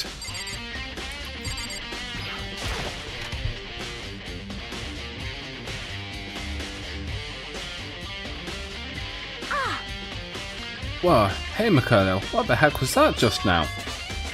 Monokuma. Huh? What do you mean? What were you controlling just now? It was Monokuma. Monokuma? What? For real? She should have just bashed the control panel until it broke apart completely. Oh yeah.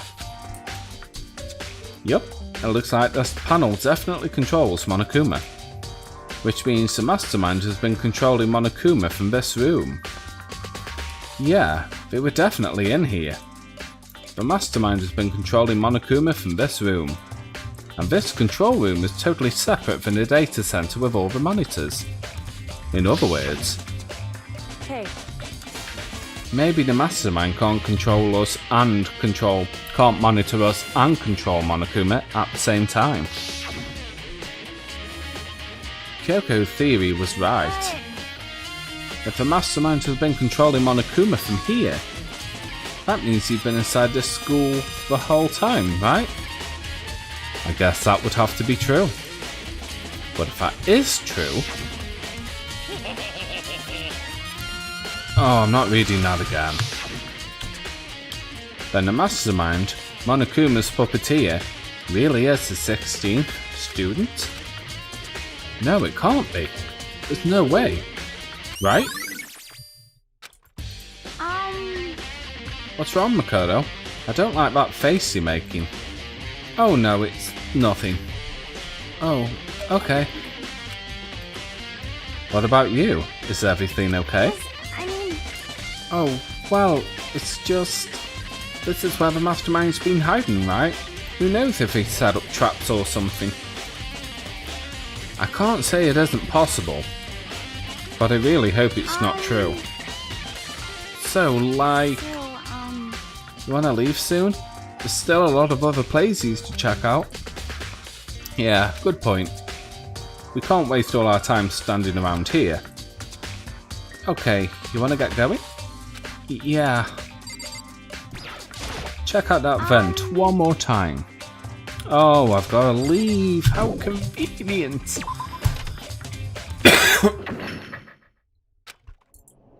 As soon as the door to the data center was closed, I heard a strange sound. What was that? Ah, the door. It just locked on its own. What? My hand shot out to grab the doorknob. You're right, it's locked. But why? Of course it's locked, because the data center is now restricted. Monokuma? just a second. Hey, no fair. You just can't go around restricting whatever you feel like. Hey, It's for your benefit. Because if that room stays open, I won't be able to move around. Imagine how depressed everyone would get if the school mascot just up and stopped moving. Then that room... As you may have guessed, that's where my controls are. So, right now, you're being operated by someone in that room? yes indeed. Correctamundo. You're a liar. But that doesn't make any sense. We were just in there and we didn't see anyone. Oh, you didn't, did you?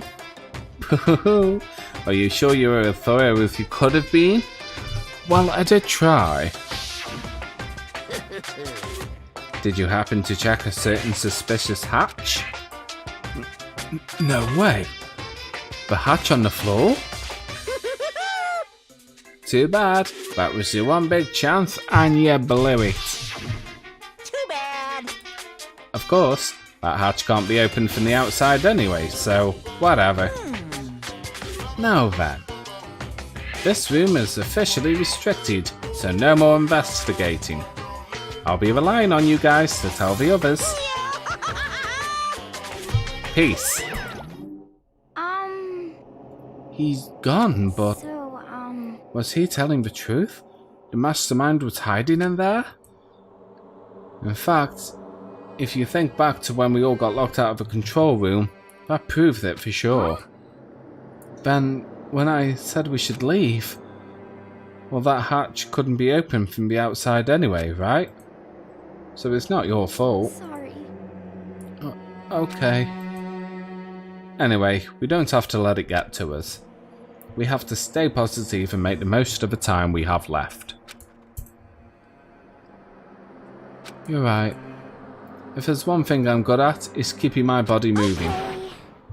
I'm gonna run round and tell everyone what we found here. Nice, you got me all motivated again. You got it. Okay, I'm out. See you later. Ina took off at full sprint. And I have to do whatever I can too. That's the only way forward.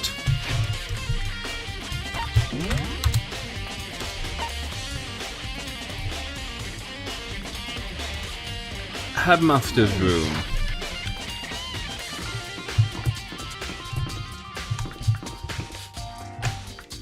That's down here.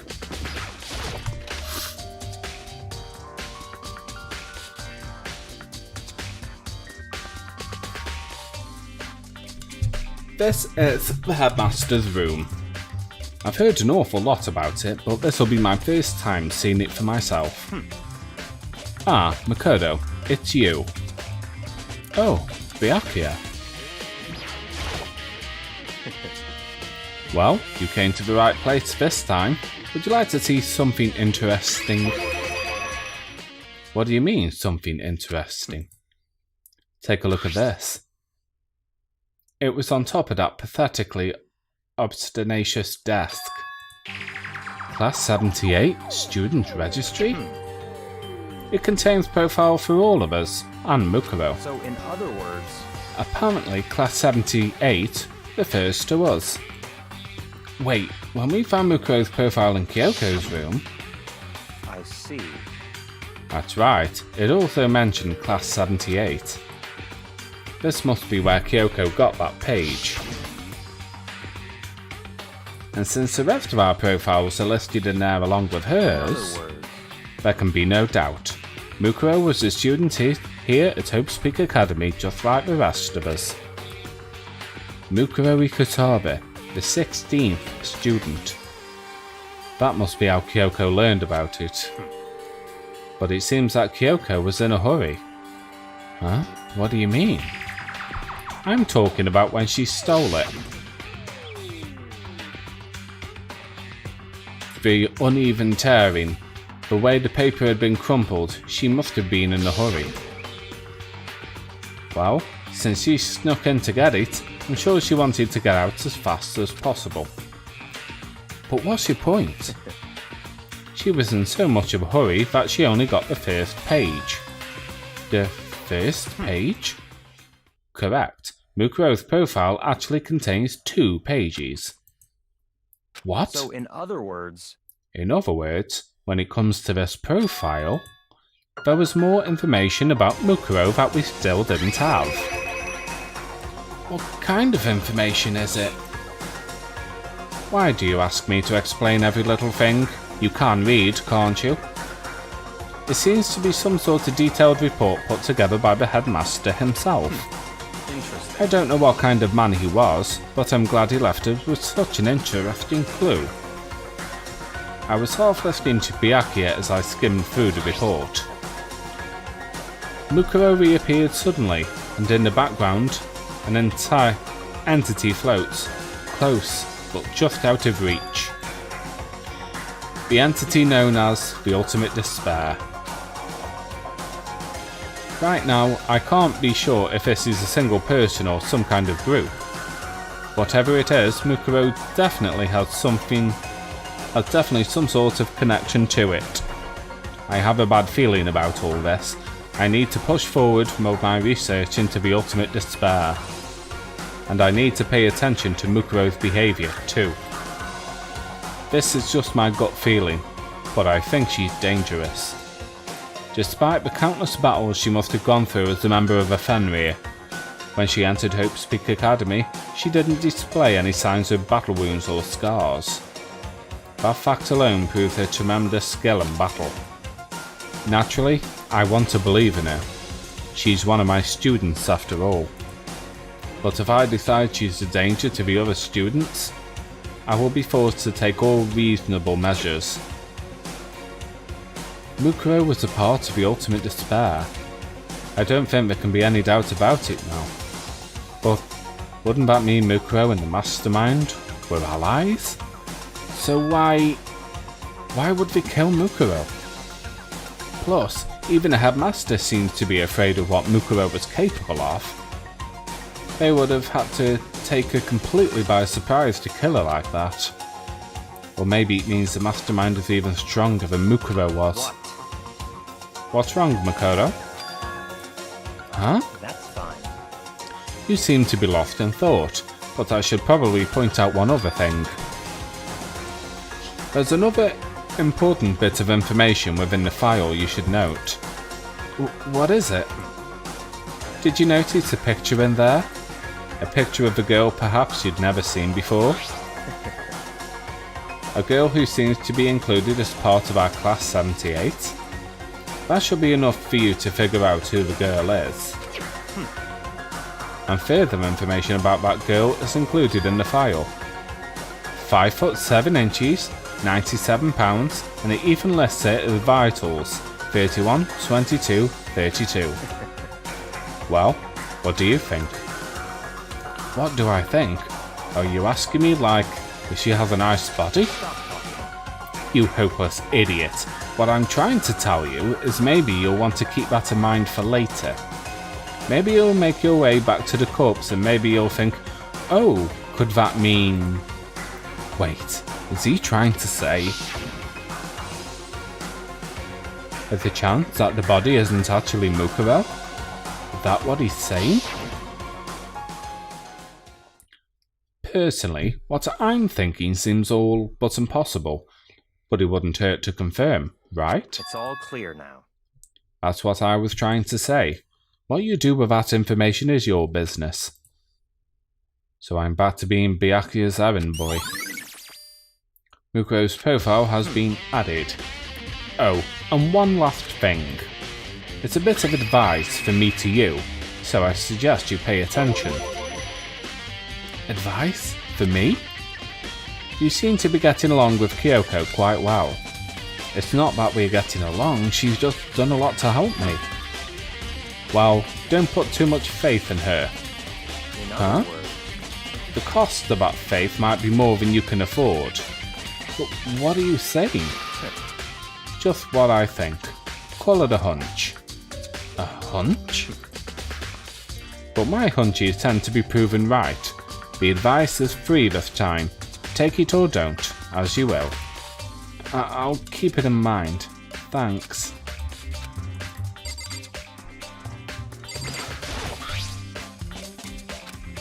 Student registry, it's us.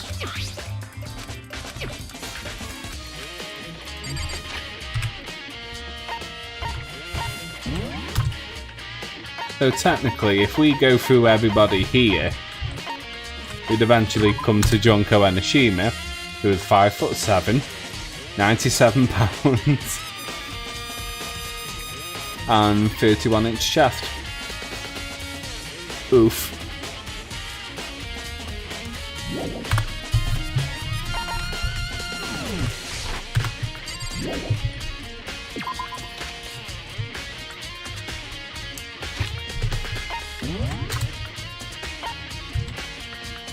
Alright, so we need to go to the bio lab and then the garden and dojo.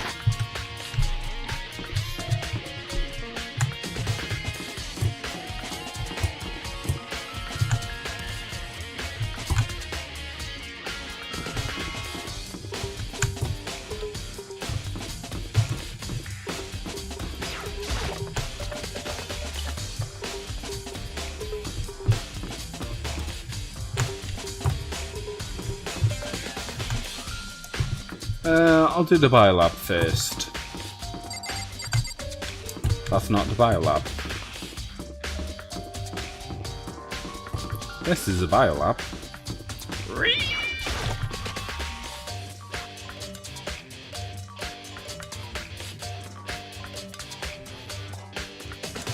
Well, here I am in the biolab. It's so cold. It's like abnormally cold.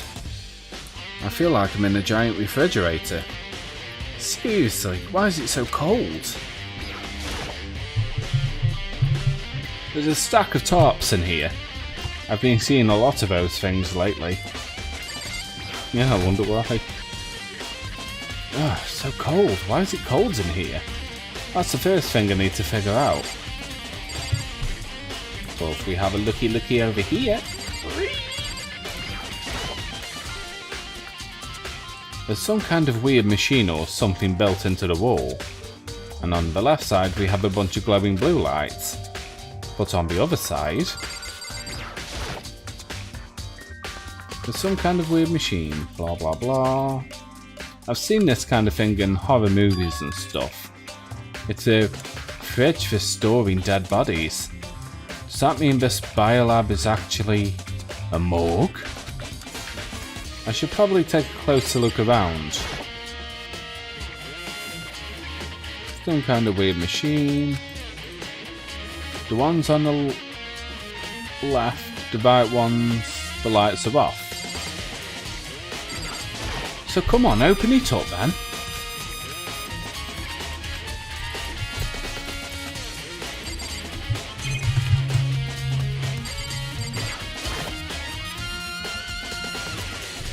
Oh, there's some kind of booklet here. It looks like an instruction manual. We offer an eco-friendly alternative to standard dry ice for your cavity needs. In addition to the additional lamps, we also provide an ozone generator for the removal of ethylene gas. Simply insert the cavity and the blue light will let you know what the automated systems have been activated. Temperature and humidity levels will be adjusted automatically for optimum settings. With our system, anyone can keep a body fresh for the daisy for as long as you need. In the unlikely event of a problem, the red light will activate and an alarm will sound immediately. The exterior is stainless steel, and we do offer an optional leather upholstery upgrade package. This is the instruction manual for the fridge? Well, looking around, I think I get it. It seems clear to me now. It's some kind of makeshift morgue. Biolab secret has been added. And about those lights by each slot.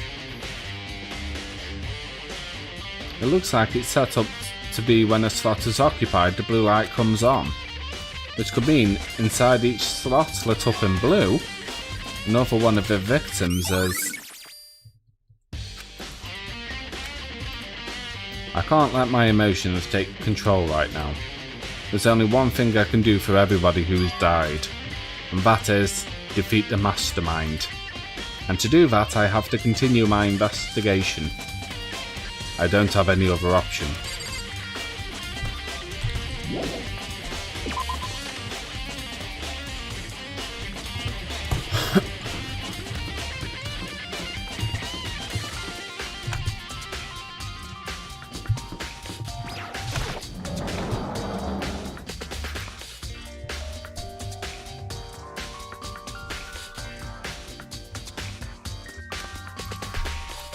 Oh, Toko. So this is where you are. What do you want?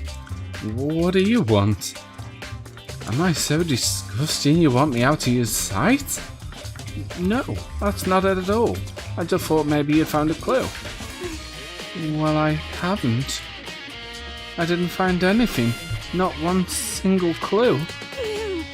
I figured since this place was related to the case, it would have to have something, right? Well, there wasn't anything out of the ordinary here. Give it back. Give me back my precious sign. Calm down, Toko. What's your problem? Don't tell me to calm down. Do you have any idea what I'm going through right now? When everyone finds out, they're gonna call me useless, good for nothing. Nobody's gonna say that. Master will. I'm not sure I can disagree with that. I don't want that. I'm sick of always being looked down on. Why won't anyone accept me? Well, I don't think there are any clues here, so maybe I'm gonna get going. Well, goodbye then.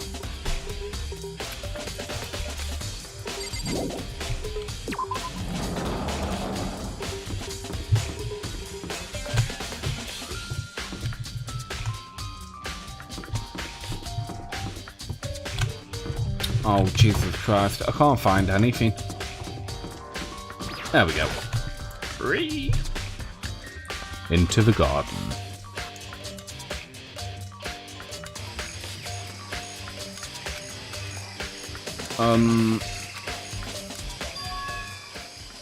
Huh? It's gone. Makoto's body. It's not here? Boop, boop, boop, boop. Maybe the body's inside the tool shed. I didn't find anything even close to a dead body. But if it's not in here, then it must be... Could it be in the biolab? Well, corpses aren't the only thing I need to check in here. There's one other thing. That tarp. A tarp played a key role in another case, so I better look into it. The Kelly used a tarp to keep the sprinklers from getting the body wet, which means the killer might have left some clue behind here. Huh? I didn't notice this before, but there's a small stamp on one corner of the tarp. It says, Biolab? Then, this originally came from the Biolab?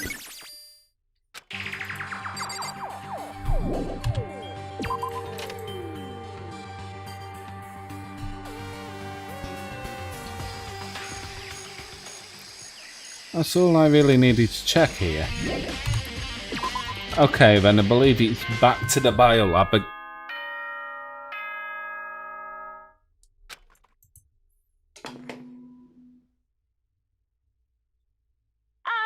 This is a school announcement. Is everyone working hard? Is your investigation coming along nicely? Well then, since you're all giving it your best, your generous headmaster will give you a little hint. For those of you who are interested, please make your way to the gym ASA possible.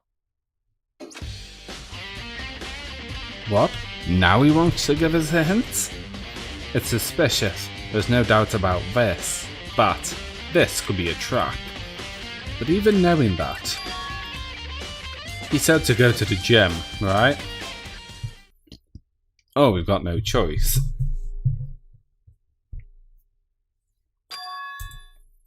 Oh, hey hero. Makoto? Why'd you act so surprised? Oh, no reason. You heard Monokuma's announcement, right? Are you here to find out what he has to say? I just did actually. I'm on my way out. You already talked to him? What did he say? Listen, sorry, but I gotta go. Hero, wait!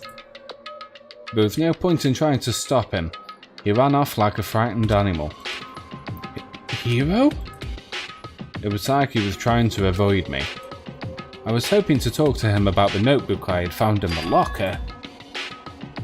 Has he been hiding something this whole time? Oh, hero looking sauce. I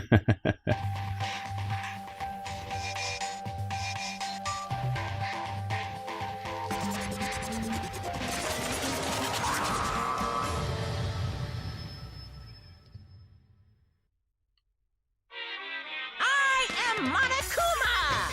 Hello, welcome. Welcome, hello. Are you ready for your final hint? Well, it just so happens to be in the envelope on the ground in front of you. The envelope?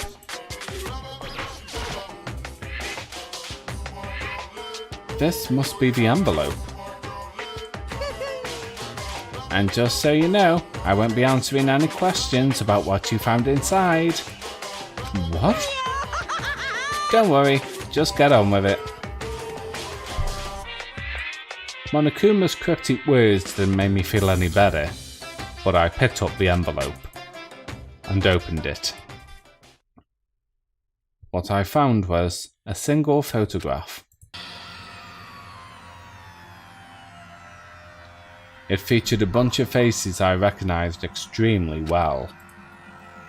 It was everyone who'd come to Hope's Peak at the same time as me. Wait, but there's someone behind Sayaka. She's the one I don't recognise. Wait, that's not true. I do recognise her. That's right. When Byakuya and I were in the headmaster's room and we looked at that file. Mukuro Ikusabe? Then this girl is... What? Why? Why is Mukuro here with everyone else? And even more than that. Just having everyone here pose like this is weird enough by itself. And we're all wearing matching uniforms. I don't remember anything like this. And now that I'm looking at it, it's not even everyone. I'm not in the picture. I'm the only one not there. This picture has all 15 other students, but not me. But I guess that makes sense. After all, I don't ever remember taking a picture like this. I went to junior high with Sayaka, but this was the first time I met everyone else. It was when I arrived at Hope's Peak Academy. So it's natural for me not to be in this picture, but what's definitely unnatural is that everyone else is in the picture. I thought everyone was like me and didn't know each other till they got here. But if this picture is real, then could that mean... Could it be everyone else? And just me? Everyone here except me is... How long are you gonna keep up this rambling soliloquy of yours, Hamlet? What are you gonna do? You're kinda getting in the way standing there, you know? So, I mean, get out. But... I told you I'm not fielding any questions. Unbelievable. What kind of mystery would this be if I gave you all the answers? That'd be totally out of left field. Yeah. I guess that means he's done talking. Damn it! Group photo has been added. So in the end, all I found in the gym was even more confusion. And with that confusion in hand, I left the gym dejected.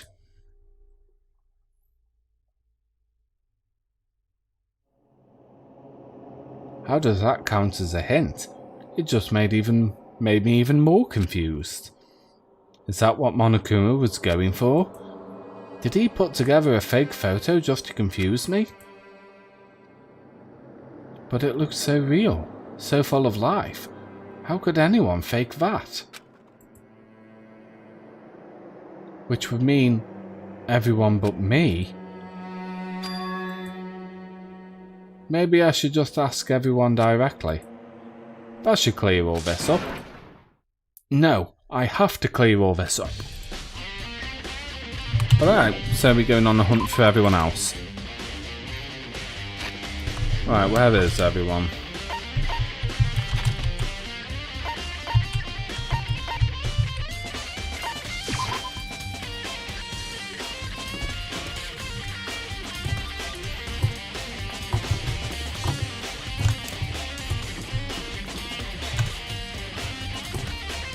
What the hell?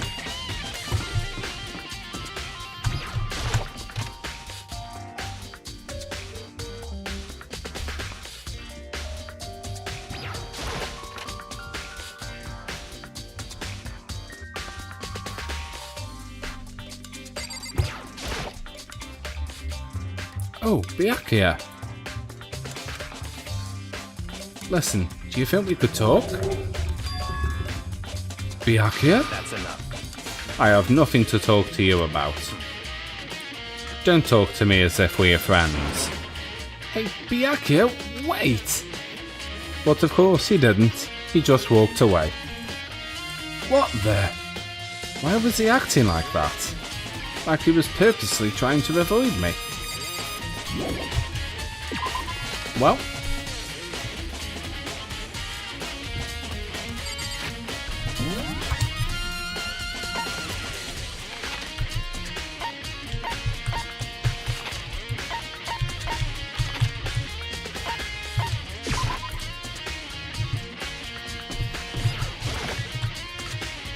check the garden for Yasuhiro.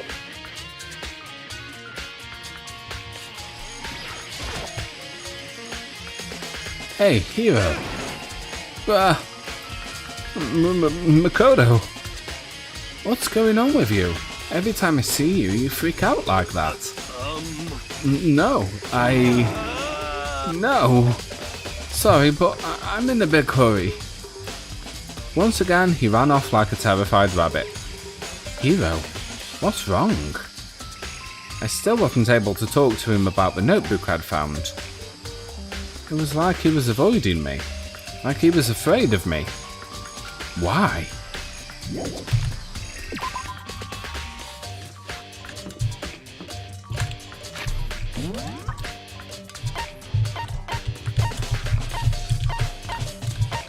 So, just the biolab now.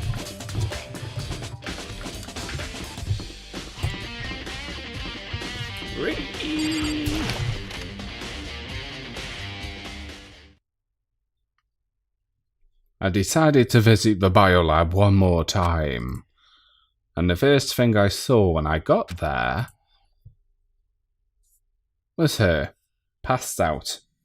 Again. Huh? Toko?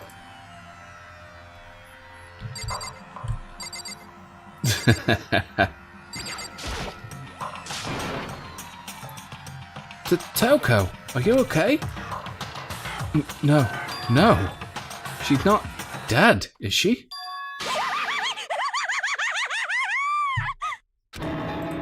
Wow. It's cold. It's super cold. It's so cold I think I might catch a cold. If you keep taking naps in places like this, I'm sure you will. What? I was asleep? Ah, I must have fainted again. I bet you were standing there, staring at me getting all excited, weren't you? No, I wasn't. Have you reached Oh? a certain age? Then what? Hot and bothered? Straight up horny? Okay, so why did you pass out? I don't know. Last thing I remember was me waking up just now. What'd you do to Miss Morose? Oh, that's right, your memory stops and starts each time you switch. Binga bazinga. We share some basic knowledge, but our memories are just very much separate. SOB! And don't say it like it's a bad thing, it's a blessing as far as I'm concerned. Because even if she forgets something, I totally remember. So it's like double the memory. No, it's more like half.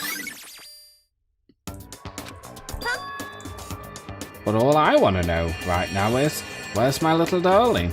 Tell me now or I'll slit your throat.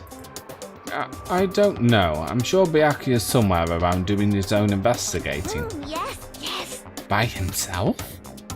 I assume so. Oh, I'm on fire! I knew it. I totally knew it. I'm a total pro when it comes to all things master. Anyway, I gotta hurry. I can't imagine how long you must be right now. How lonely, I meant. Toko shot off, her eerie laughter echoing behind her. Ah, I totally forgot to ask her about the picture. Well, there's no point in asking Genocide Jack anyway. Besides, I have more important things to do right now. Why did Toko faint? There's got to be some reason for it. Yeah, probably. The fridge, it's open. But I'm sure they were all shut tight last time I was here. That must be why she passed out. Right. She faints so easily. Kyoko? Makoto. It's getting late, isn't it? Are you okay? Indeed. I'm sorry if I made you worry. No, you don't have to apologize. Listen. But listen, about this room. Oh yeah, it's a morgue. Yeah, I knew it. I suspected as much. And Toko must have looked inside the fridge, seen what was in there, and well, there you have it. You knew she'd fainted. Indeed. I was on my way here when Genocide Jack came running past me. I assumed she must have sneezed, but once I got inside, the real reason became clear. See, I imagine she came here to investigate, and when she opened the slot there, that's when she saw the body inside and dropped like a bag of rocks. Why has everything got to be so difficult with her? anyway, We should close it up. Don't want to leave it hanging open like that. Yeah, good idea. Makoto. Give me a hand with this.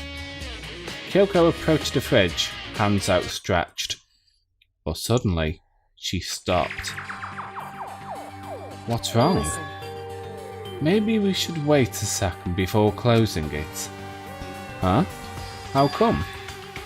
Because Mukuro's body isn't here.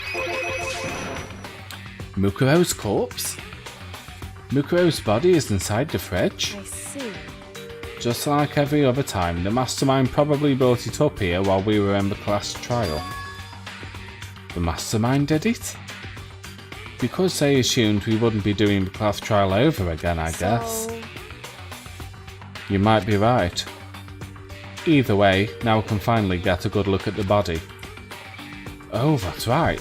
Kyoko didn't have a chance to check the body during the last investigation. Makoto. I need to do my own examination of the corpse as soon as possible. I'm going to find a clue this time, and I'm going to grab the mastermind by the tail.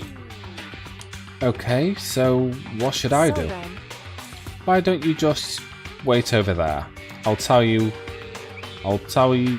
I'll let you know as soon as I'm finished. Just wait over there. That's it.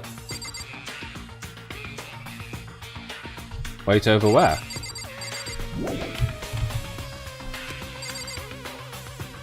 Wait over where? I should ask Kyoko about that group photo. After all, she's in it too. Don't let me interrupt your investigation, but I wanted to ask you about something. What is it? It's about the announcement Monokuma made earlier. You mean the one about a hint or something? I didn't take him up on the offer. Huh? Why not? because The only reason he gave us a hint at this point would be to confuse us, to cloud our judgment.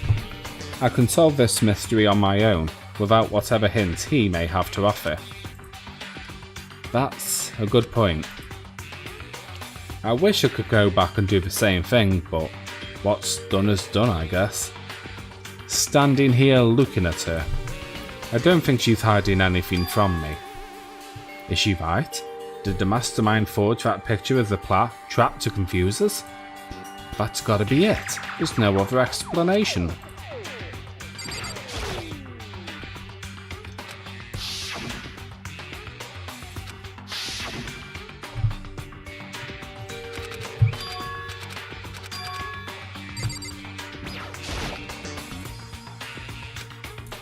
Fridge meant for storing dead bodies.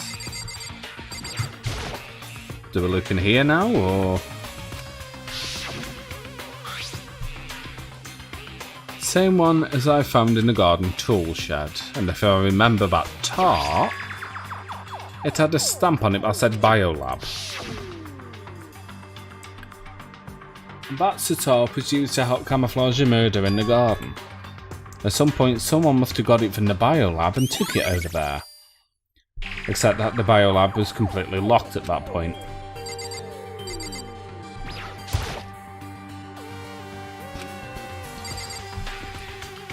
Oh yes, I have to speak to Kyoko.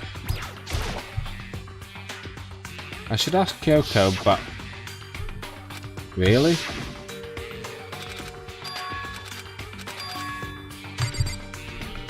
Alright, can I leave then? No?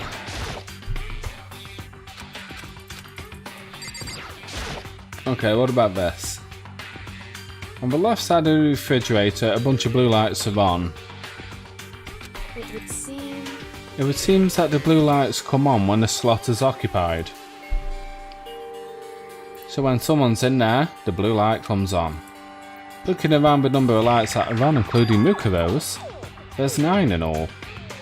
9? 9 lights?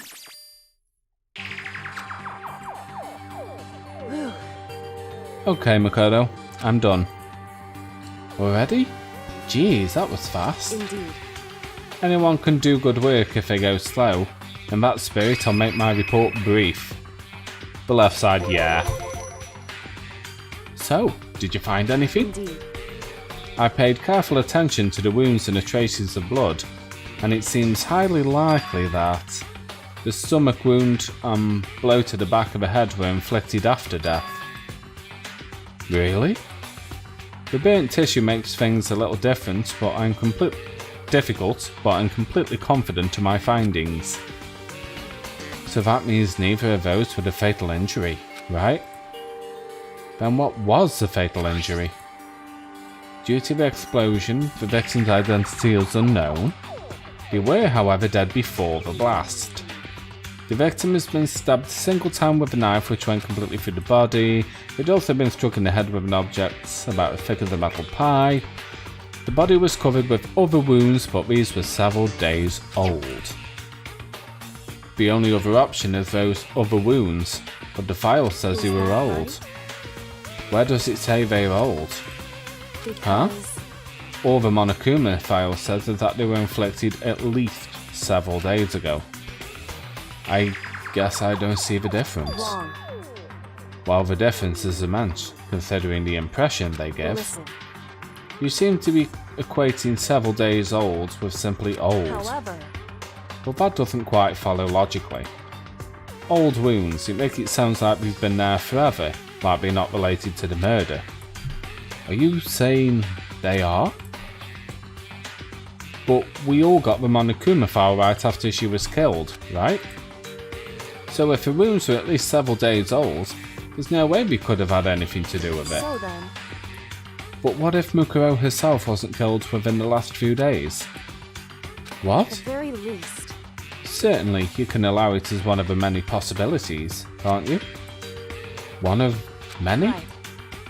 A detective doesn't have supernatural powers, there's no way to predict the answer from the beginning.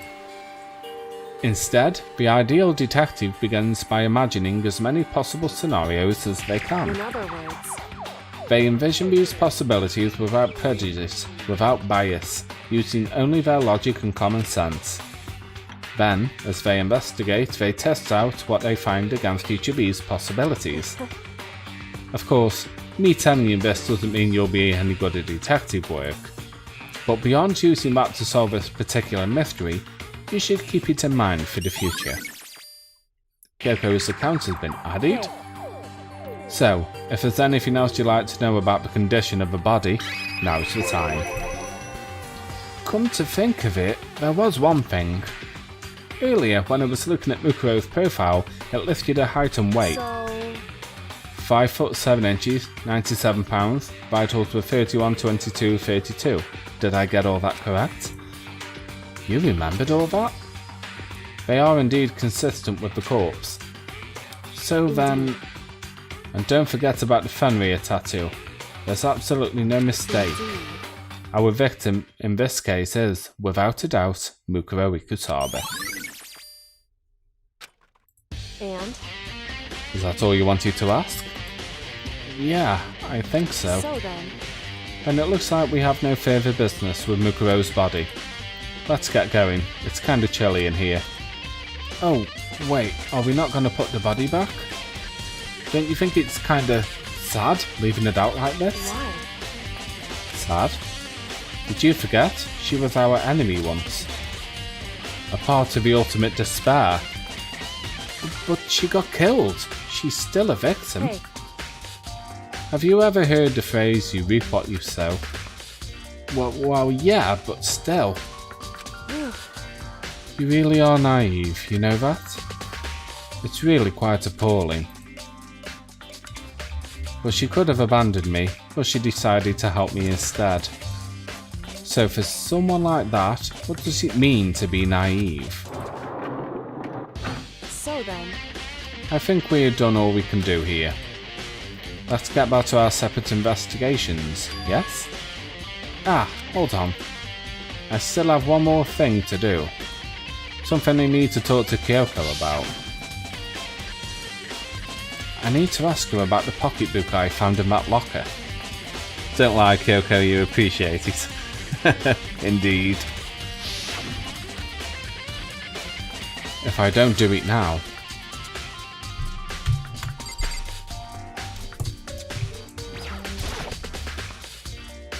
Hey, Kyoko? I did have one last thing. I know I shouldn't, but I feel like I have to ask. Go ahead then. Out with it. Have you really not seen your dad even once since you got here? what? What? So, What do you mean? Well, you know all those lockers on the second floor of the Indeed. dorms? I do, yes. But to get in any of those lockers, you need a handbook whoever the locker belongs to. Actually, I managed to get them open just by that emergency handbook. I see. The one you found in the headmaster's hidden room. And? So, did you find anything worthwhile in the lockers? I found a pocketbook, and after looking through it, I think it must be your pocketbook. Why is that? What makes you say that? Because, Like I said, the locker's owner should be able to get into it, right? I can't imagine those lockers belong to any of us. After all, we only got access to that area just recently. What I'm saying is, there's no way I could have had access to any of those lockers. And if I did have a pocketbook, why would I bother putting it in a locker? Everything you just said makes perfect sense, but there was something written inside. It was about the headmaster, about your father. if that's true, Could that mean that video is real too? Video? Makoto, Makoto, I think everything is finally starting to fit together to reveal a cohesive picture. Although, I'm afraid that picture might be worse than anything we could have imagined. What are you talking about? I need to go investigate those lockers, right now. I need to confirm what you just said with my own two eyes. Oh, let me give you the headmaster's handbook. That way you can... That won't be necessary. If I'm right about this, I shouldn't have any problem opening my locker with my own handbook. After all, it would seem that it's my locker. Your locker? Makoto, If you watch this, it'll all make sense. A DVD? And it says, Class 78, Urgent Interviews? so, I found it in the hidden room after you left. anyway, I don't have any time to explain exactly what I think it means, so just watch it and see for yourself. I think you'll realise exactly what it means. You'll understand why you found my pocketbook in a place none of us have ever seen before. None of this makes any sense right now. but I guess that means there's some important clue on this DVD. Interview DVD has been added. Makoto. Oh, and now it's my turn. Do you have a second to listen to me ramble? In other Ramble? words, So as it turns out, the arrangements I made didn't stick. What I mean is, I'm less and less sure of everything, even my own feelings. You're talking about your dad, right? I can never find the answers to the questions I wanted to ask for the rest of my life. And all because of the mastermind. however, But there's one thing I am sure of. When it comes to the mastermind, there is no room in my heart for forgiveness. I swore to destroy the mastermind. This is just one more reason to follow through on that. Kyoko's eyes burned with a fire of determination. The determination to defeat the mastermind.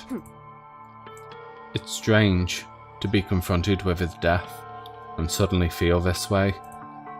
I couldn't care less if my father had found happiness. why? So why does it bother me so much to know how he suffered? It's ridiculous. There's just no understanding it, I guess. She let out a small laugh as she said it, but her smile was filled with sorrow. Whew.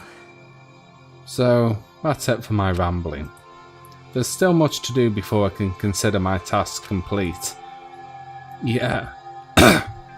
Jesus, something in my throat. Yeah, you're right. But keep this in mind. There's only ever one absolute truth. Whether that truth serves justice or suffering. Whether it's the greatest truth or the worst. What do you mean? Makoto. Even if the truth you uncover is filled with hopelessness, you still can't give up hope. Absolutely not, because all I can do is keep moving forward. That's pretty much all I'm good at, you know? Indeed. Sorry if that was strange. So then, Anyway, I need to get going.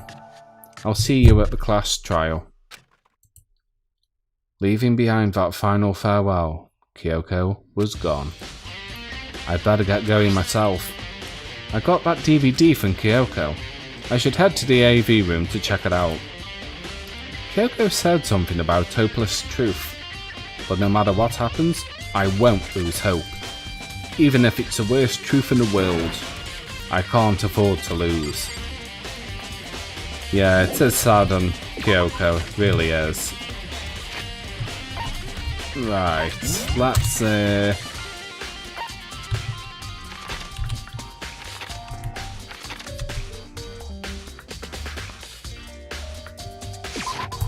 it is here. No, it isn't. It's back there. Close enough. Right, the AV room should be here.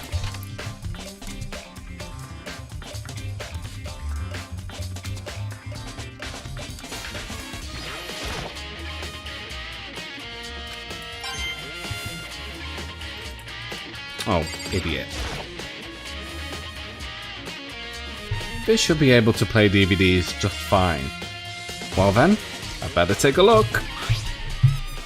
I took the DVD Kyoko gave me and put it into the player.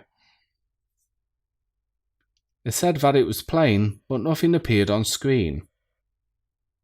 I stared into the blank of the monitor. It must have only been a few seconds. But to me, it felt like an eternity. And then, all of a sudden, an image appeared.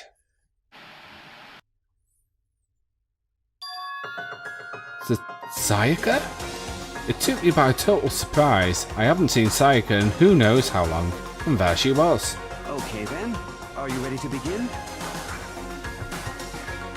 The voice I heard was the man positioned on one side of the screen. It was the voice of a middle-aged man. I do apologize, but I hope you don't mind if I record our conversation. I'm a little slow, you know. I never really got the hang of taking notes while having a conversation. It sounded like he was trying to make a joke, but Sayaka's tense face didn't move a single millimeter.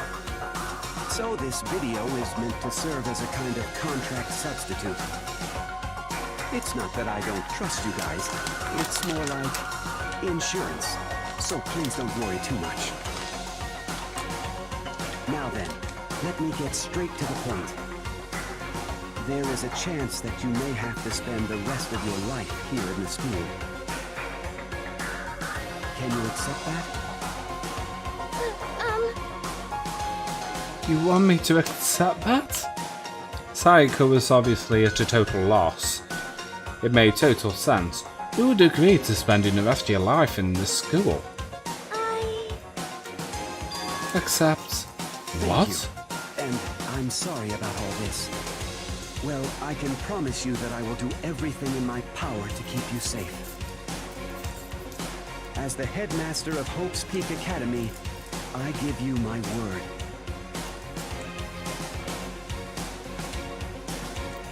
As if on cue, that's where the video cut out. There was a lot I hadn't understood up till now. But this, only this, I simply couldn't comprehend what I'd heard. Because I know how much Sayaka wanted to get out of here. I know how much she wanted to escape and pursue her dreams with her friends again. She wanted that so bad, she tried to frame me for murder. So, why? Why would she say yes to living here for the rest of her life? As I sat there thinking about it, I noticed a sudden light. On the monitor, the video that I thought was finished flashed back on screen. My eyes darted back to the screen. And if I was confused before, what I saw next pushed me right over the edge.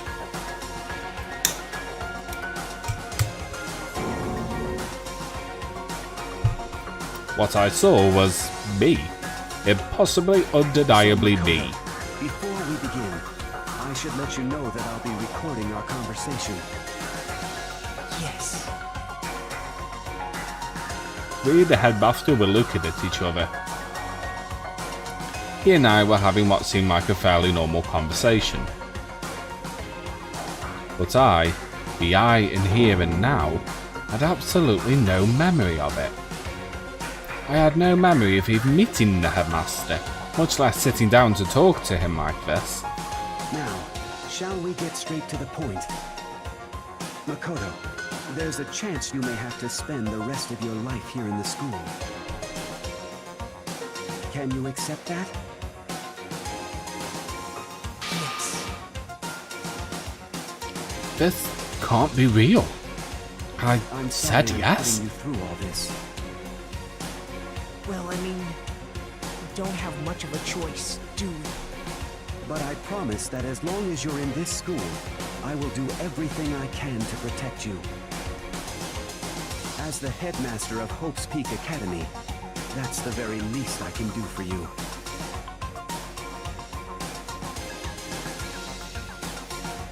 Once again, the video cut out. From there, the video repeated the same scene again and again with the others.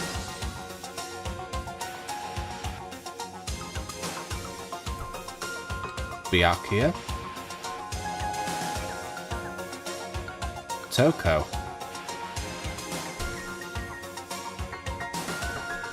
Hina, everyone. They all said that they agreed to live in this school forever. And then...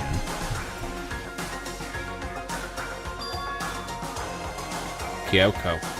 Her interview with him had been recorded just as clearly. Without a doubt, she had met him. She sat down with the headmaster of Hope's Peak Academy, her father. And when he asked her this question, she answered the same as everyone else. She accepted a life within the school. Just as Kyoko's interview was wrapping up, the monitor suddenly went black. Huh? It wasn't just a monitor, the DVD player itself had apparently turned off. Which of course meant the DVD wasn't playing anymore. What the heck just happened? Say what? Oopsie, look like it broke. Out of service. What? It just happened to break just now? Too bad. No, Venom Web doesn't matter. Failure can strike anywhere, anytime. That's what failure is, right? Failure my ass. You cut the power on purpose. Well, whatever. Even if I watched the whole thing, it'd just be more of the same. He'd ask them the question, and they'd all say yes. I couldn't help myself. I let out a huge exasperated sigh, but as I did, I remembered something. That's right. I fainted too, and when I woke up, I noticed a strange feeling of separation within myself, a disconnect. Would seem... Thinking back on it now, at that point my memory was gone. After that time, I'd forgotten. I couldn't remember why I'd come to this school, and I couldn't remember what my ultimate ability was. But what would make you forget all that? Hey, Strange, isn't it? It's hard to imagine it happened by chance. It seems much too convenient. A convenient outcome. Something that seemed to obviously work in favour of the mastermind. So does that mean I've lost my memory too? What about the others? Have we all forgotten? Or... Interview DVD has been updated.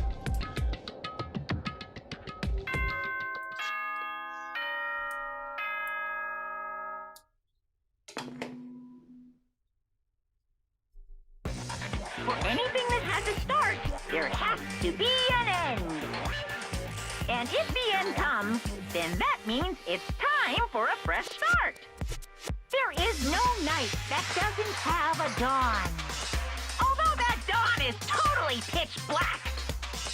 There is no storm that won't eventually end. Of course, then that leads to drought. But as I said, every end is the promise of a new beginning. Which is why I'm sure we'll get to meet again. Because the end is only the beginning. Anyway, let's get started. The beginning of the end of the class trial. Everyone gather once again at you-know-where.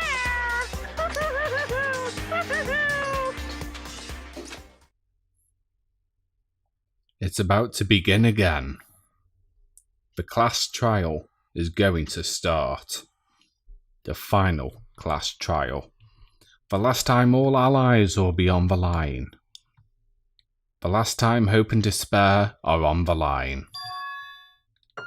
I don't have a choice. I have to do this. Okay then. This is the end.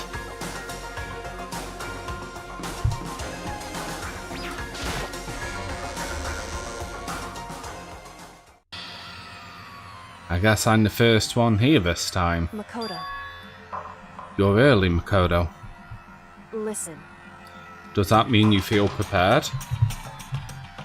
Yeah, for now at least. But where's everyone else? Why aren't they here yet? However, Don't worry, I'm sure they'll be here soon. And just like she said...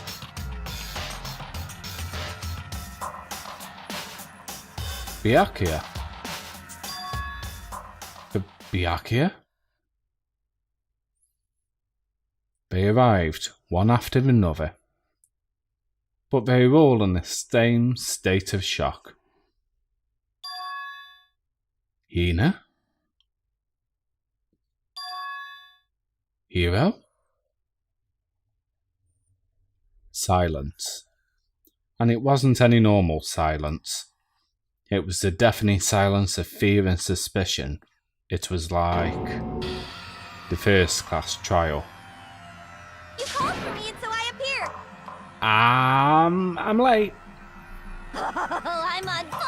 Our strong, silent master is so wonderful, so cool, so hot, my loins are ablaze.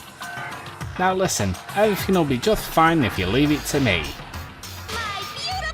With my scissor-sharp scissors in hand, I'll stab and gouge and shiv the master of evil. But I thought you couldn't kill anyone but adorable little boys. If it's what master wants, it can be a boy, girl, or anything in between. I can handle it. Or not. Where am I? No human language can describe the disappointment I'm feeling right now. Is everyone here? Oh, I'm wearing our gloomy Gus faces, I see. Well now. Okay, well then, let's begin. The final class trial is gonna be slathered in pitch black despair, climaxium sorrow. That's fine. You're right, this is the final class trial, and this time, it'll be fair. What do you mean, this time? Stop with all the slander. I'm a bear in good standing, you know. If there was a Mr. Fair Guy Universe contest, I'd take home the tiara every year. I'm gonna win this game super fair and square. Today, I'm feeling And I'll make sure everyone watching at home knows that despair is mightier than the hope. Stop talking. Enough of your tedious drivel. Begin the trial already. Sure. Let's begin the trial already. I'll be waiting for you down below. you guys. So don't try and run away. Laughing as loud as ever, Monokuma disappeared. Whatever. In the name of my family. This will be over in no time. With an inexplicable confidence, Byakuya was the first into the elevator. One by one, the others followed.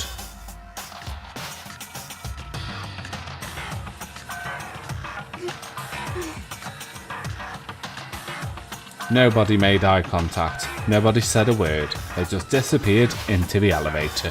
Hey, They were all acting odd. Like they're paranoid, suspicious of each other. however, But you know why that is, don't you? Yeah, I think so. however, Well, you can tell us all about it soon. At the class trial. You're right. I'm ready. so Ready to win, right? Of course.